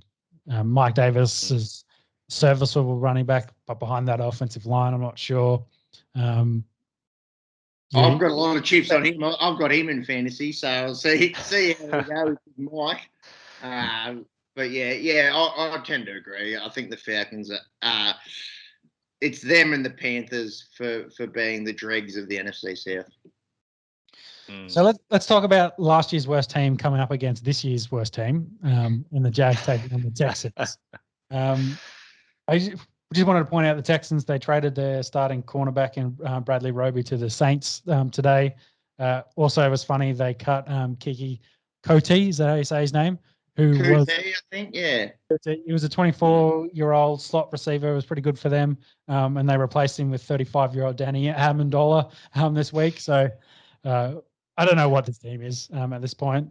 I think we're all more interested in seeing quarterback Jesus go out there and see what he can do for the Jaguars, what that team can do with the college coach, Urban Meyer, coming up, and what he can do for this team. I think they'll beat the Texans. I'm going Jags in this one. Yeah, I've gone Jags here. Look, the Texans, they're not highly touted at all. And yeah, the big interest in this game is whether Trevor Lawrence will be a generational talent at the quarterback position. Look, I'm that much of a football nerd. I'm excited. I'm excited to see it happen. But in terms of this year and implications for teams that will be pushing for a playoff berth, next. Yeah. Well, we've got 6 games to go. Broncos take on the Giants in one of the first late games. Fuck monkey and odds. Hey, like we just said, it was the worst team from last year taking on this. True. Fuck True. yes. All right, carry on. Broncos Giants. Yeah, Broncos Giants. Teddy Bridgewater was named starter. Javonte Williams gets his debuts. return of Saquon Barkley, and of course Kenny Galloway, first game for the Giants. What do you boys think in this one? I want Saquon to rush for 150 yards and receive 100. Look, one of the most talented running backs coming out of college, out of Penn State there, and has been riddled by injuries. A lot of talk about how will Saquon go, how will Kenny Golladay go there. But this Broncos defense, we can't sleep on them, Sean, and I'm sure you'd like to let us know. If Von Miller's going from one side and Bradley Chubb's going from the other, which is what's expected to happen on the weekend, surely Danny Dollins is under duress the whole game. Yeah, and you got to factor in as well, the Giants potentially have the worst offensive line in the league. So that was always going to be the biggest concern for Saquon coming back. He's probably going to have guys in his face all season long. We'll have to see if he can, do some shifty moves in the back there and get away. Free space. Kind of like Barry Sanders, get out, make some moves in the backfield so he can get some room and get deep. Because I think that's in their third preseason game, you kind of saw Barkley turned a check down, like a 2-yard check down, and then turned it into a 30-yard game by just making moves. So I think there's going to be a lot of that. Just not sure if I'm hoping Denver's defense is going to be excellent this year. They've really bought well in the secondary. But also don't sleep on the Giants secondary. They've done well over there too. I just don't think the rest of their defense is overly good and their offensive line's pretty poo. I think it's a big game of footy, but I got to back the Broncos, but I think the Broncos will win too. Maybe not a high scoring game. I don't think it's going to be hugely high scoring. Yeah, I'm interested to see the unders overs. I think the Broncos win this, and I think it is a low scoring affair. Yeah, I've gone Broncos as well. They are favourites $1.66. The Giants are out at $2.23 at the moment. We've got total match points of 41.5. That is so low. That's so low. They know. There's a reason why they have all the money and we don't. Look. Yeah. I probably wouldn't be punting on that one. No. A cracking game of footy coming up next, though. Yeah, we did it. I didn't skip it over. Chiefs taking on the Browns. So you got Patty Mahomes coming back. Has never lost to an AFC North team. Well, there you go. Shout out Macca for that little stat there. Yeah. I think the Baltimore Ravens are in the AFC North, if I'm not wrong. Of course, taking on a Browns team who look like an excellent outfit this year. I think they added really well on their defensive line to support Myles Garrett as well. What do you think here? Can they unseat the Chiefs week 1? No, I don't think so. I think the Chiefs win this. But having said that, I think it's Cleveland and Baltimore fighting out the AFC North this year. I think Cleveland. Look, we saw glimpses of it last year, and the people of Northern Ohio should be excited because I think the Browns will be there or thereabouts for a playoffs position. Pretty hard going up against the number one player in the NFL in Pat Mahomes on a team that's made 2 consecutive Super Bowls. I don't think they get the job done this weekend. But look for Cleveland to be a reasonable side this year. Chiefs for mine. Mm-hmm. I think this could potentially turn into a stupidly high-scoring game, kind of like the Ravens game did last year. Mm-hmm. I think Browns can score points. They got weapons all over their offensive team. So, hey, this could be a very high-scoring game. I'm looking forward to this one, actually. Yeah, me too. Yeah, same here. I've gone Chiefs as well. They are favourites at $1.35. Browns are out at $3.23. Total match points 54.5. What do you think about that one? Oh, that's a lot of points. There's a reason why they're bookmakers. I don't know. I probably wouldn't be touching that, but I can't wait to watch this game. Another game I can't wait to watch is a repeat of one of the knockout games from last year in the New Orleans Saints and the Green Bay Packers going at it. It was scheduled to be under the dome in New Orleans. Because of Hurricane Ida, it's been moved to Jacksonville. I don't think that favours either side one way or another. The Packers, they've put all their chips in this year. It's clear that it's going to be Aaron Rodgers' last season. We've spoken about it multiple episodes leading up to the year. And on the Saints side of the ball, Jameis Winston been named the starter. That's the right decision for them. Look, there's a lot of jokes that get made about the 30 for 30. He threw 30 picks in a year. If he can take away some of the turnovers, he's actually a pretty good quarterback. There's a reason why he went number 1 overall in an NFL draft.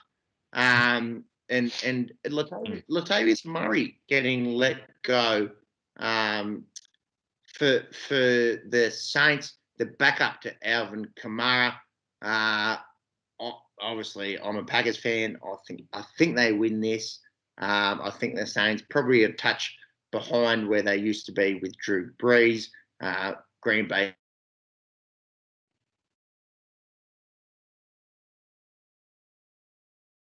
So the Latavius Murray thing's a bit interesting there, and we'll get to it in a minute when we talk about the Ravens. But they did sign Le'Veon Bell to their practice squad, and potentially he'll be on their roster come game 1. But Murray's could have been a potential add to that team at the running back position. Unsure of why they got rid of him, but I'd say it's probably to do with their salary cap pain they're in at the moment. And they're expecting to hand the ball off to Kamara about 400 times this year. So hopefully. Hopefully for you, Monk. Hopefully you can stay healthy. I think Pack in this one, and I think Rodgers will throw 5 touchdowns. And then give a big middle finger to Gunter Kunst. Shit the Kunst. Yes. Yeah. I don't know if the Saints have taken too much of a step back from Breeze. Not to take anything away from Breeze, he's obviously going to be a Hall of Famer. There will be a bit of an adjustment this year, I reckon, for them. I have gone the Packers this time around. They are the favourites, $1.48. Saints are out at $2.66 at the moment. Total match points is 49.5. That's cash on the Pack there, I reckon. No green eyes, anything, $1.48. Well, same for Winston as well. If he can throw it, and if he can connect up with Galloway or even Kamara, like that could be a high scoring game from Saints side as well. I think that's the question mark of the Saints is quarterback play. They've definitely got weapons. They've got talent over there. It's just, and they've got a good defense. They showed that last. Their defense is sneaky good. Yeah. So Cam Jordan, they just need to, and they just added Bradley Roby to their backfield, so they get an extra corner help. So it's just like you say, can Winston take that 30-30 and turn it into like a 30-18? They'll win a lot of games if he can do that. And what if he turns it to 30-12? Yeah. Every time he brings that turnover number down, you just start thinking about, hey, that this Saints team could definitely be up there challenging your Bucks for the top of the division. Yeah. Well, that's why I'm again confident they'll make it through the playoffs. But you can't sleep on the Saints. Like obviously knowing Winston playing for Tampa Bay, like he's there. Yeah. So the next match, quite an interesting one, actually. I'm actually pretty excited for this. Patriots taking on the Dolphins. 2 former Bama teammates in Tua and Mac Jones taking on each other. Tua, of course, I think he's been done a bit dirty with the whole Deshaun Watson talk over there for the Dolphins. And then Mac Jones on the other side, some of the chat about him teaching Cam Newton the playbook and, how kind of his mind it just sounds like baby Brady at this point. So it'd be interesting to see how he plays in their first game. I think Tua's got better weapons on the Dolphins offense than Mac Jones does on the Patriots offense. But Pat Steve's going to look good. They've got most of their guys back and they've good signings too. So it'll be an interesting divisional battle to kick off week 1. I think the Patriots win this. I think with their defensive guys coming back, in Donta Hightower. They signed Cole Van Noy back from Miami and got the pass rusher in Matt Judon from the Ravens. Under Bill Belichick, I think Mac Jones' first start as a Patriot, I think they win this. Yeah, it's going to be a pretty interesting season. I did pick the Dolphins purely because I think they potentially will be better to start the year than the Patriots will. But I'm going to say Mac Jones is my rookie of the year. Ooh, that's big. Well, I think I said it during our draft special that, hey, if I had to pick a quarterback from this draft that was going to have the best year, it probably is going to be Mac Jones. You did say that early on in the piece. Yeah. So he's won the starting job outright. You'll start from week 1. He's got 17 games to put together a good resume. It wouldn't surprise me if he throws for 4,000 yards this year. Just some odds. I'd be interested to know how if the Patriots are heavy favourites. Yeah, well, close. Before I get to the odds, I'm just checking the depth chart for Patriots at the moment. So they've still only got Mac Jones and Jarrett Stidham listed as quarterbacks. Yes. And Jarrett Stidham is still out. So he's on the PUP list. I think they were going to bring back Hoyer potentially to cover for at least the start of the season before Stidham may not have happened yet, but yeah. We'll have to sign him soon because currently they've only got 2 quarterbacks listed. The punter's the backup quarterback. One of the receivers, maybe. Who knows? Who knows? Last year, didn't they? They played a receiver at quarterback. Yeah, that was after the Denver quarterbacks got COVID. It came out actually this week. That's right. That they what they did is they took off their wristbands that were their tracking bands and they put it in each corner of the room so they wouldn't get like saying they were socially distancing, but then they sat together to watch film. So the NFL had tape of them sitting there because like the whole facility's got CCTV, so they knew who knew they were talking to. They're like, what the fuck are you doing? So yeah, that was why they kind of pushed forward with that game and said, no, you're at fault here because your quarterbacks are fucked up. tried to G the system. They didn't release that last year because they didn't want other teams and other players to think, oh, yeah, why don't we do this? That's right. Anyway, give us some odds, Max. Yeah, I've gone Patriots as well. They are favourites at $1.54. Dolphins are out at $2.49. Total match points 43.5. Thought it'd be low. I'm interested in the next game in its odds. We've got Rams taking on the Bears. Stafford's first game for the Rams. Andy Dalton, the starter for the Bears. Both teams have pretty good Ds as well. I think the Bears Ds maybe not as good as it was a couple of years ago. They've lost a few key pieces in the secondary, most of which are now playing for Denver.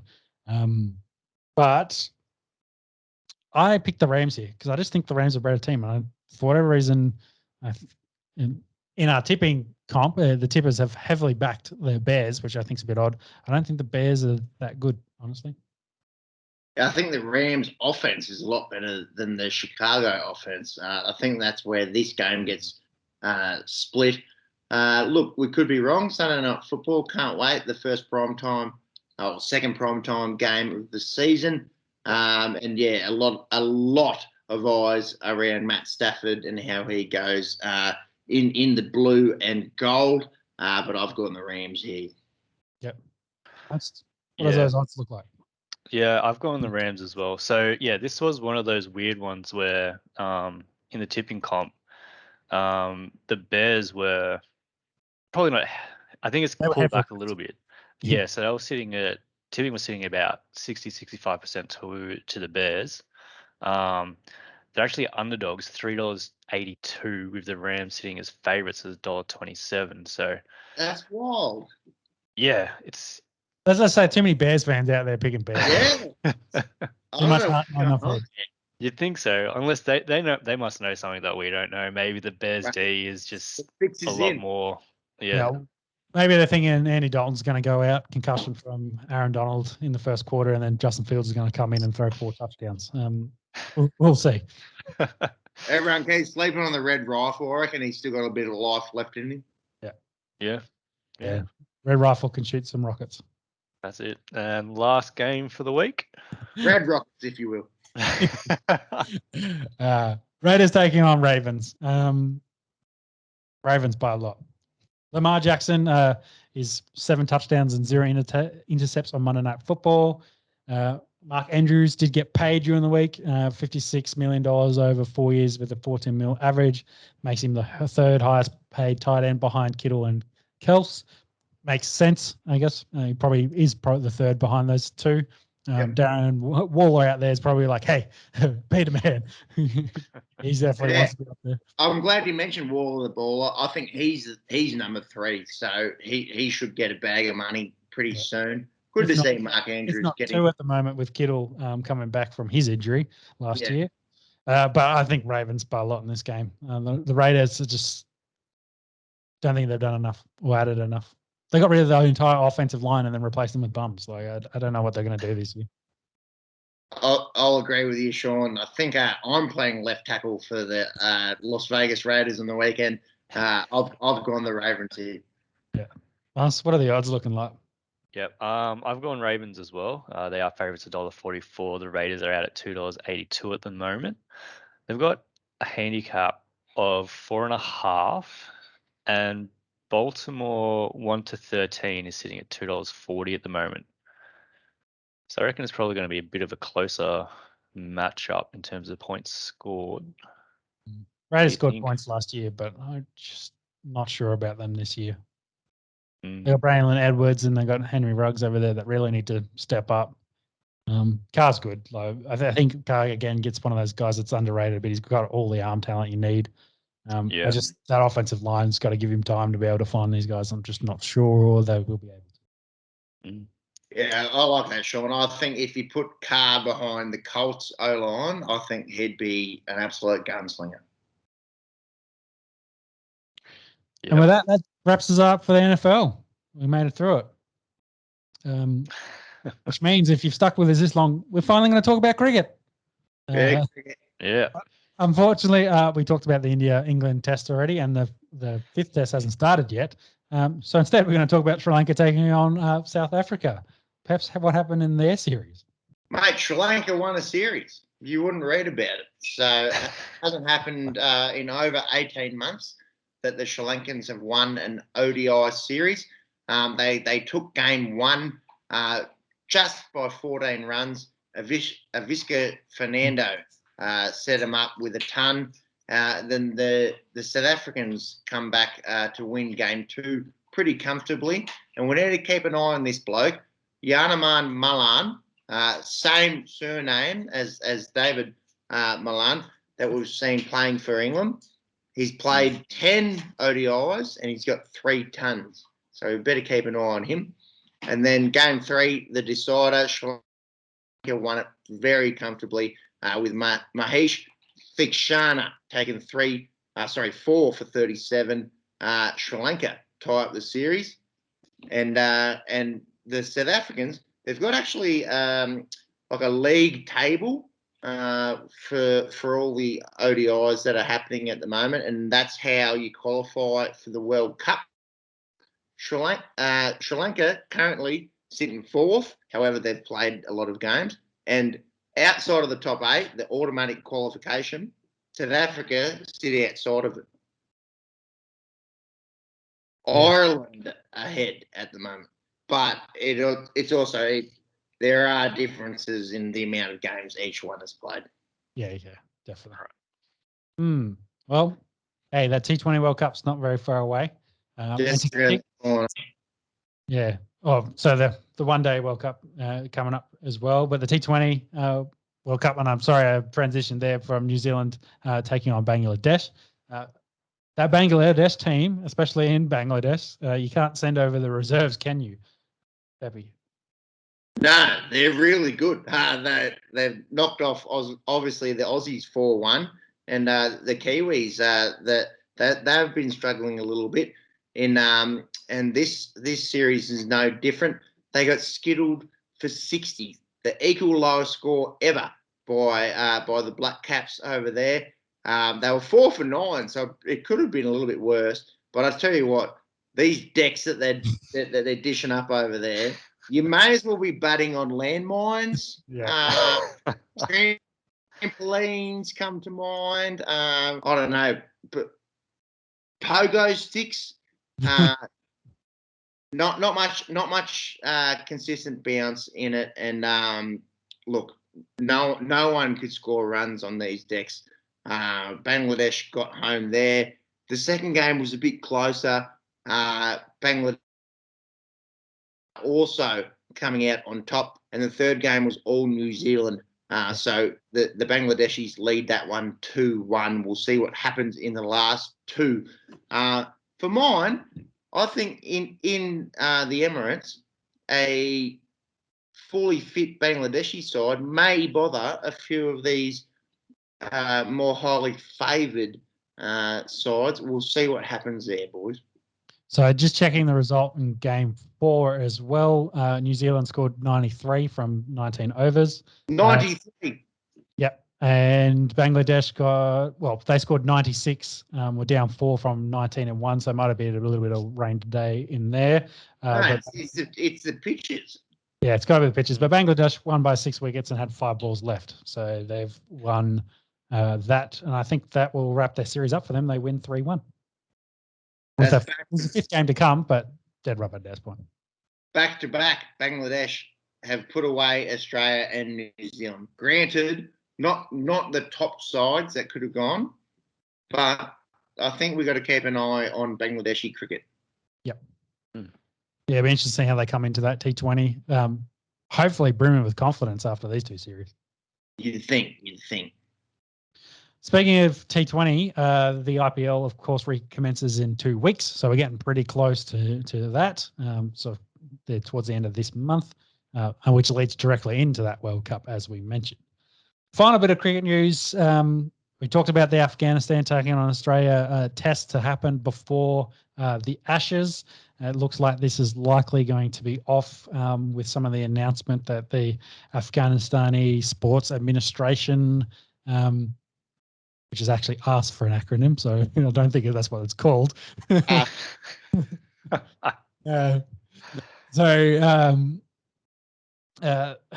made a whole bunch of changes and regulations or rules in sports over there. And our government isn't now not supporting this test going forward. So it sounds like they're not putting money up for it, which means Australian cricket is probably going to cancel it, which is disappointing. But or they might find a replacement. But yeah, at the moment, it looks likely there won't be a warm-up match for Australia for the Ashes. So I think the story behind this is the current, government for Afghanistan saying that they're going to be banning women from playing. And I think part of the conditions of playing the test match is they need to have a men's and women's match. So, I guess the Cricket Australia has just said no. Be no interested. And bloody fair enough as well. Like, absolute shit show over there. So good to see CA finally, being assertive on a decision like that. So yeah, can't question them. Yeah. And that's cricket. Let's talk some soccer. Or some football. Let's talk about the World Cup qualifiers. Mate, our boys first, the Socceroos. Well, we're flying. We put away China and Vietnam. We're 10 on the trot, 10 wins, 0 losses, 0 draws. That's actually an Asian record. And you know who else has done that? Germany, Spain, and Mexico. I imagine the opposition was pretty similar to what they faced in Europe or in North America. So we'll take it, boys. We'll take it. That's 10 on the trot. Socceroos win the World Cup. Not much. You heard it here first. No, but in all seriousness, we're going okay. We're top of our group. We do have Japan and Saudi Arabia in that group who will be quite good, and we haven't played them just yet. So top 2 go through, and then the third place teams play off in a sudden death format. So look, we've set ourselves up well. We'll see what happens there. But look, we've started off well. What's happening in Europe though? look, all the big fish are doing good. Your Germanys, your Frances, your Italys, they're all going okay. Spain's going good. Portugal's going good. I've got my eye on Armenia. They're second in Group J, just behind Germany. And I did see on Twitter that the most famous Armenian in the world, Kim Kardashian, has said if they make the World Cup, she's leaving Kanye and she's actually going to flash her tatas for all to see. No, that's not confirmed. But this I'm pretty sure Armenian she's done both those things, but yeah, we'll keep going. do it again. This Armenian side, they've got Henry Mkhitaryan, who was at United, and then I was looking through their squad list. No one. Like it may as well be, two blokes that you found down the road playing for Armenia, and they're coming. It's a Armenian basketball team. They're coming out of nowhere. They're coming out of nowhere, and they are on track to have a playoff game to make the World Cup. So it'd be massive if the Armenians can do it. Yep. Sean, what did we see in Brazil and Argentina? These are two football powerhouses going at it, and it was an absolute shit show. What happened? So I think this match happened in Argentina, I believe. So the Brazilian team had come across. Or other way. Yeah. But either way, I think the guys that played for Brazil probably came across from Europe, being over there playing in those competitions. They've come across to the South America, the continent, to play this match. But the problem is I think it was 3 Brazilian players. They said one thing on their cards when they said it to the health officials when they came into the country, and then they did the opposite of that. I think they were meant to be quarantined. I think it was one of the things, and then they were out playing in this game. So during the game got suspended 7 minutes after kickoff. The Brazilian health officials came out onto the pitch and were trying to deport the Brazilian players for being involved for saying the wrong thing and breaking their rules. Argentinian players. Yeah. Argentinian? Yeah, that's the players, word. Yeah, because they had been in the UK. Like I said, they've been over there. Shit show, as you said, Peps, how this was not sorted out beforehand, before the kickoff. Did they bribe the wrong people? Was probably the question you need to answer here. Yeah. Well, how did they get let out by the teams in the UK in the EPL without being having some sort of conditions around it? So I think some of the teams are looking at fining those players as well. I want to know, how did this pass the litmus test from the drug dealers that control those nations? They're running the borders. Yeah, well, I think the drug dealers in the corporate boxes probably wanted to see this match happen. So, they bribed the wrong. This was an agenda they were pushing. Yeah, they bribed the wrong officials to get to make this match happen. Shit show. Did anyone end up winning this match? No, it was called 7 minutes, so they're going to have to replay. And who knows if the fans' tickets got remunerated or what happened there. So dumb. Anyway, the final point we want to talk about in the soccer is a bit of a news story came out. FIFA announced they want to have the World Cup every 2 years. What do you think about that? Considering, how much money is Qatar spending to build stadiums to host the World Cup? Look at their human rights record, mate. It's an atrocity. It's an atrocity. Look, FIFA and corruption go together. How do you say it? Like peas and carrots. Exactly. Look, this is a blatant money grab. That's all it is. This is FIFA saying, look, let's have a World Cup every 2 years and try and cash in. I hate it. I'm vehemently opposed to it. I think there's a reason why you have the Euros or the Copa America every 4 years, and that it happens on the alternate 2 years from the World Cup. I think it stinks. I think it stinks of corruption. We'll see what happens, but I really hope this doesn't happen. It kind of goes back to the Super League from last year.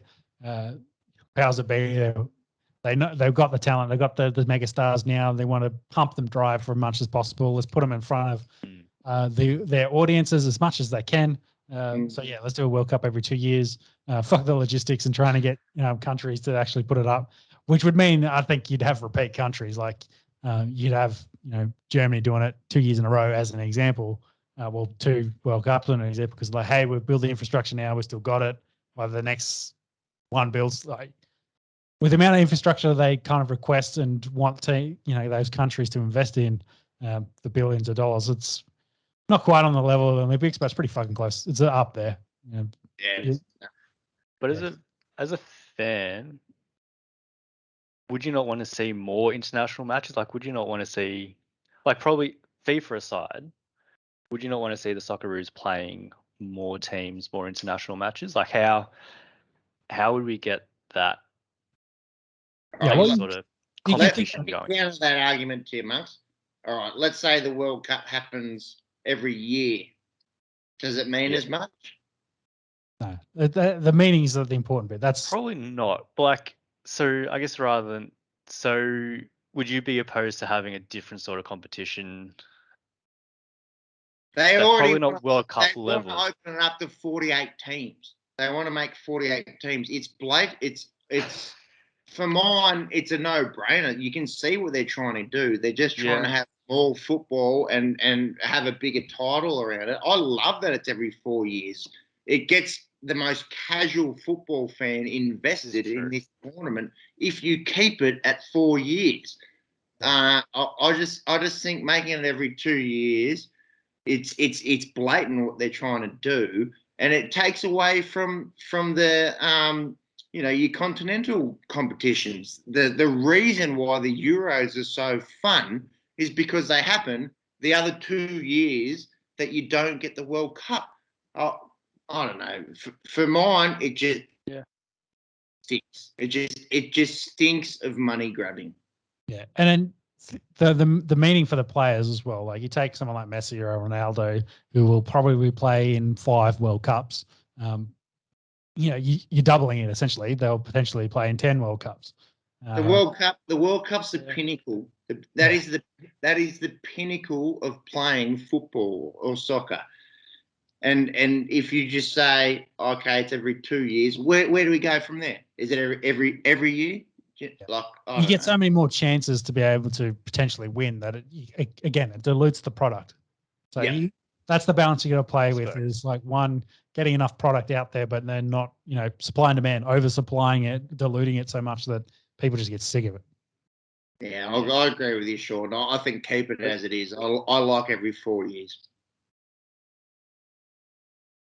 That's soccer, and I think that means we're going to get into our final round of sports. Ding ding. Yeah, kicking off, of course, with the UFC. The one kind of real big note fight that happened, I think it was last week. Derek Bronson defeated Darren Till. Darren Till's on a bit of a 1-4 slide, I think he is. He's lost at least his last 3, I believe, which is a bit unfortunate for him. At the middleweight division after coming up from welterweight, so I'm not sure what his plans are going forward. But Bronson did call out Izzy after Israel Adesanya after this fight, but I don't think Izzy's taking that anytime soon. He's got Whittaker to worry about at this point. What's interesting, they announced that Charles Oliveira is going to take on Dustin Poirier at UFC 269. This 269 card's starting to shape up and looks pretty good. Yeah. Also had the Nunes versus Panay fight early announced on it. What's interesting about Charles Oliveira, he did go on a 4-1 slide in his lightweight career to start off before he then turned around and became champion. So, hey, Darren Till is still potentially out there for you. It's not too late. Well, I just want to quickly go back to Darren Till. So he's in the last 5 matches, he's lost 4, 1-1. Who is versed though? No slouches. So 2018, Tyrone Woodley. 2019, Jorge Masvidal. That was my belt too, by the way. Yeah. Lost Mensa. Yeah, so he lost those two. He won against Gaslam in 2019, and then he lost to Robert Whittaker in 2020, and then Derek Bronson, obviously, this weekend. So they're all top fighters. Like, Yeah. like you can't be ashamed by those losses, I guess. Yeah. He just needs to go back, retool, rebuild his confidence, probably is the main thing, and know that he himself is a killer, and then come back and make another run. Masvidal did the same thing. He was gatekeeper for a long time, went away. The mental side of the game is huge, and you got to refocus yourself, retool a little bit, tweak a little bit, a few things in your game, and hey, you can make another run. Stanford got plenty of time on his side as well. But speaking of the next card that's coming up, UFC 266 is 2 weeks away. We will preview that when we get a bit closer to it. But our boy Volk is on it, taking on Brian Ortega, coming off of what's the show they do? Ultimate Fighter. Ultimate Fighter. That's the one. It wasn't the Contender Series that was confusing me. Where they got the Sexy Bullet taking on Murphy, as well as the co-main event. What was the main event really? But Nick Diaz versus Robbie Lawler's on this. They got Blades and Rosenstrike. Is that for that interim shit as well? Or is that no? That's a different fight. That was. I think it's different. Yeah. But still, interesting matchup for sure. Yeah, guys both floating around the 5 there, but I think we'll preview that before that weekend actually happens. Yeah, it'll be a few weeks away. Yeah. So from UFC to F1, the biggest news in F1 has been the driver movements, but I'll quickly recap this GP and then get your thoughts on it, Monks. Kimi Räikkönen got COVID after he announced his retirement during the week. So Robert Kubiachi came in and raced in his spot. Did okay. The Alfa Romeos haven't been doing great. But the Dutch GP was all about Max Verstappen. He led the entire event. He started from pole, completely dominated. Mercedes did some interesting kind of pit strategies. I think Lewis Hamilton ended up doing a 3-stop. Did he make 4 stops in the end? He made a bunch of stops essentially to try and see if they can use their tyres to leapfrog Max. So it was a bit of a strategy game in this because it was a bit of a harder track to overtake unless your name was Perez. So, Verstappen, Hamilton, Verstappen retakes the lead in the standings, but there's neck and neck between him and Hamilton. Bottas was 3rd, Gasly was 4th, then you're followed by the Ferraris, AlphaTauris, and the McLarens. They rounded out the top there, rounded out the 10. Perez was probably the driver of the day, started from the pits right at the back there, and then worked his way through into 8th position. The only driver really that could make overtakes on this course. That was because he had a car that was much quicker than those guys in the bottom 10 there. Marks, what were your thoughts on the race? Yeah. So this is the first time they've been back to this track since 1985. So, and then obviously this is the first, Verstappen was the first Dutch driver to win the Dutch Grand Prix, at least since then. I really liked the track. It was really cool. It had some of the turns were banking corners, which you don't really see too much. So it did make for an interesting spectacle in terms of just watching the race. Towards the end it was pretty interesting, the whole pit stops with Lewis Hamilton. So what had happened was Hamilton was running in second behind Verstappen. He had the fastest lap at the time. And then Bottas came in for fresh tires, and he was going around the track. He was putting up purple sectors, so quicker sectors in sector 1 and 2. Got told over the radio that he had to slow down to leave Lewis with the fastest lap, because that obviously earns you an extra point in the championship as well. Unfortunately, Bottas didn't slow down enough. He eased off in the last sector, but he was still faster than Hamilton's fastest at that point. So he ended up posting the fastest lap on the second last lap of the race, or it might have been the third, I guess, depending on timing, which meant I think it was third, because then Hamilton had his out lap and then he had his flying lap. Yeah, that's it. So second last lap, Hamilton's had to go on into the pits again. Luckily enough, the top 3 had a bit of a lead over the rest of the pack, so they were able to pit without losing positions. Significant lead. I think they over lapped everyone up to like P5. I think it was P4. Yeah. Crazy. So yeah, Hamilton had to go out in fresh tires to get that fastest lap back off Bottas on the last lap of the race. He came across the radio and said, "I need that 1 point." So yeah, Bottas, I think Hamilton's fastest lap was like a 1:14, and then Bottas did like a 1:12. But Hamilton easily beat it with a 1:11. So yeah, that's it. They definitely had pace and fresh tires, but it was to go back to Max. It was Max's race, and the Dutch fans, the Orange Army, just went bananas for him. They had the orange flares firing off at the end of the race, it was excellent. Yeah, and it just goes to show how tight this race for the championship points is this season, particularly for the drivers. I think for the constructors championship, Mercedes is probably pulling a little bit of ahead now. I think they've got a good lead just because Perez is. Perez hasn't issues. Yeah, which is always a thing for that second driver at Red Bull. You always really have Verstappen at the top, and then whoever's coming in doesn't seem to always meet their expectations. But yeah, unless your name's Mark Webber, but yeah, that's a while ago now. But yeah, so yeah, good race. Yes. So the next race, they move on to Italy. The Italy GP is on this weekend. That's at Monza. Kimi, of course, is still out in that race. So Robert Kubica will race for him. The driver news, and we'll go back to Kimi. He did officially retire, as mentioned. So that then triggered Bottas to Alfa Romeo, as expected. Gasly and Suki Tsunoda confirmed they're staying put, so AlphaTauri will be the same next year. But with the Bottas move to Alfa Romeo, that allowed Russell then to go to Mercedes. It's a bit of a domino effect there. Yeah, look for Russell potentially to win the championship next year. They could very well do it. He's got the car now and he has the talent. But the interest. Do you think that could happen, Sean? Do you think Russell could actually win it next year? Yeah, potentially. Like you can see, Bottas just hasn't been able to do it. Let me put it this way: the one time he was in Hamilton's car, but you got to say the two Mercedes cars should be almost identical.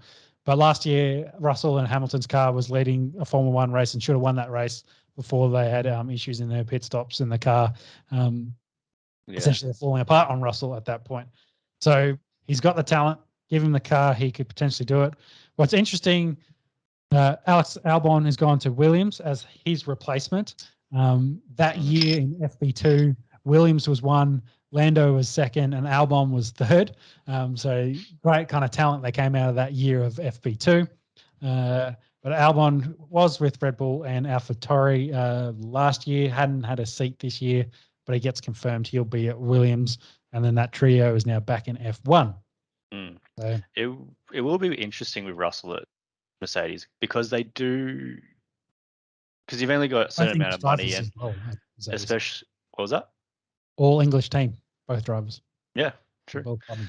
Yeah, especially with all the regulations next year, with all the caps on research and all that sort of stuff, and the amount of money you can spend on parts and the parts you can carry. Yeah, well, all the new cars, the rules, like all the regulation changes, the wheels, it's going to be a very different season next year. And even like this season, like they run different packages on different cars so they can sort of work out what the best strategy is for the race. So whether they still favour Lewis, who will be on his last year of his contract next year, or second last contract, but the year of his contract. So whether they still favour him and try and get him championships points and leave Russell to be that second driver for the team to protect Lewis through races, I guess, or whether that you do sort of see a changing of the guard next season.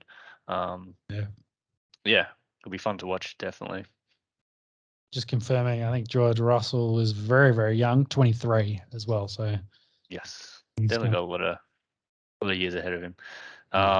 Floating around the internet this week, you see all the pictures of when Lewis Hamilton made his debut into F1, and you've got George Russell's like standing behind him asking for his autograph, and he's like a 12-year-old kid. It's just, and now they're racing together. As teammates, 10 years makes a big difference. Yeah. Anyway, Peppy, do you want to finish this off? Oh, that's F1. Peppy, do you want to finish this off with some golf and tennis?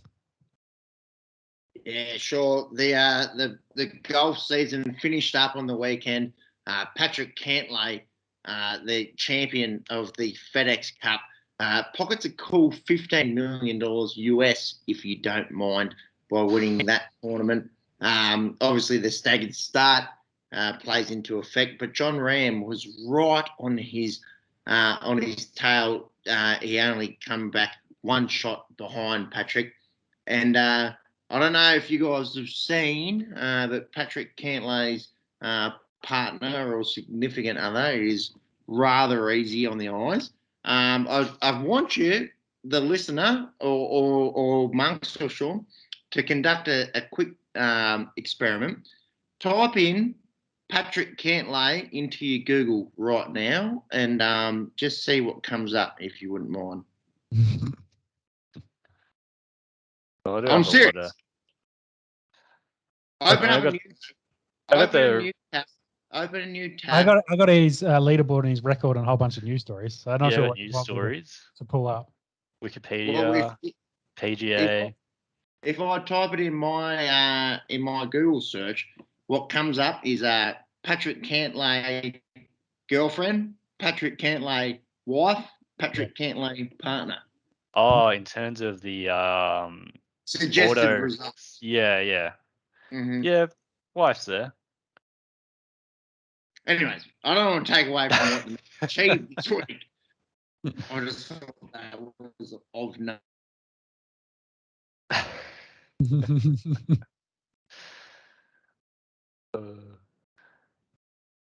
think you did some bodybuilding. This year? We'll have to wait for the Peppy to come back. You're a bit laggy, bro. Yeah. Going back to the but we also got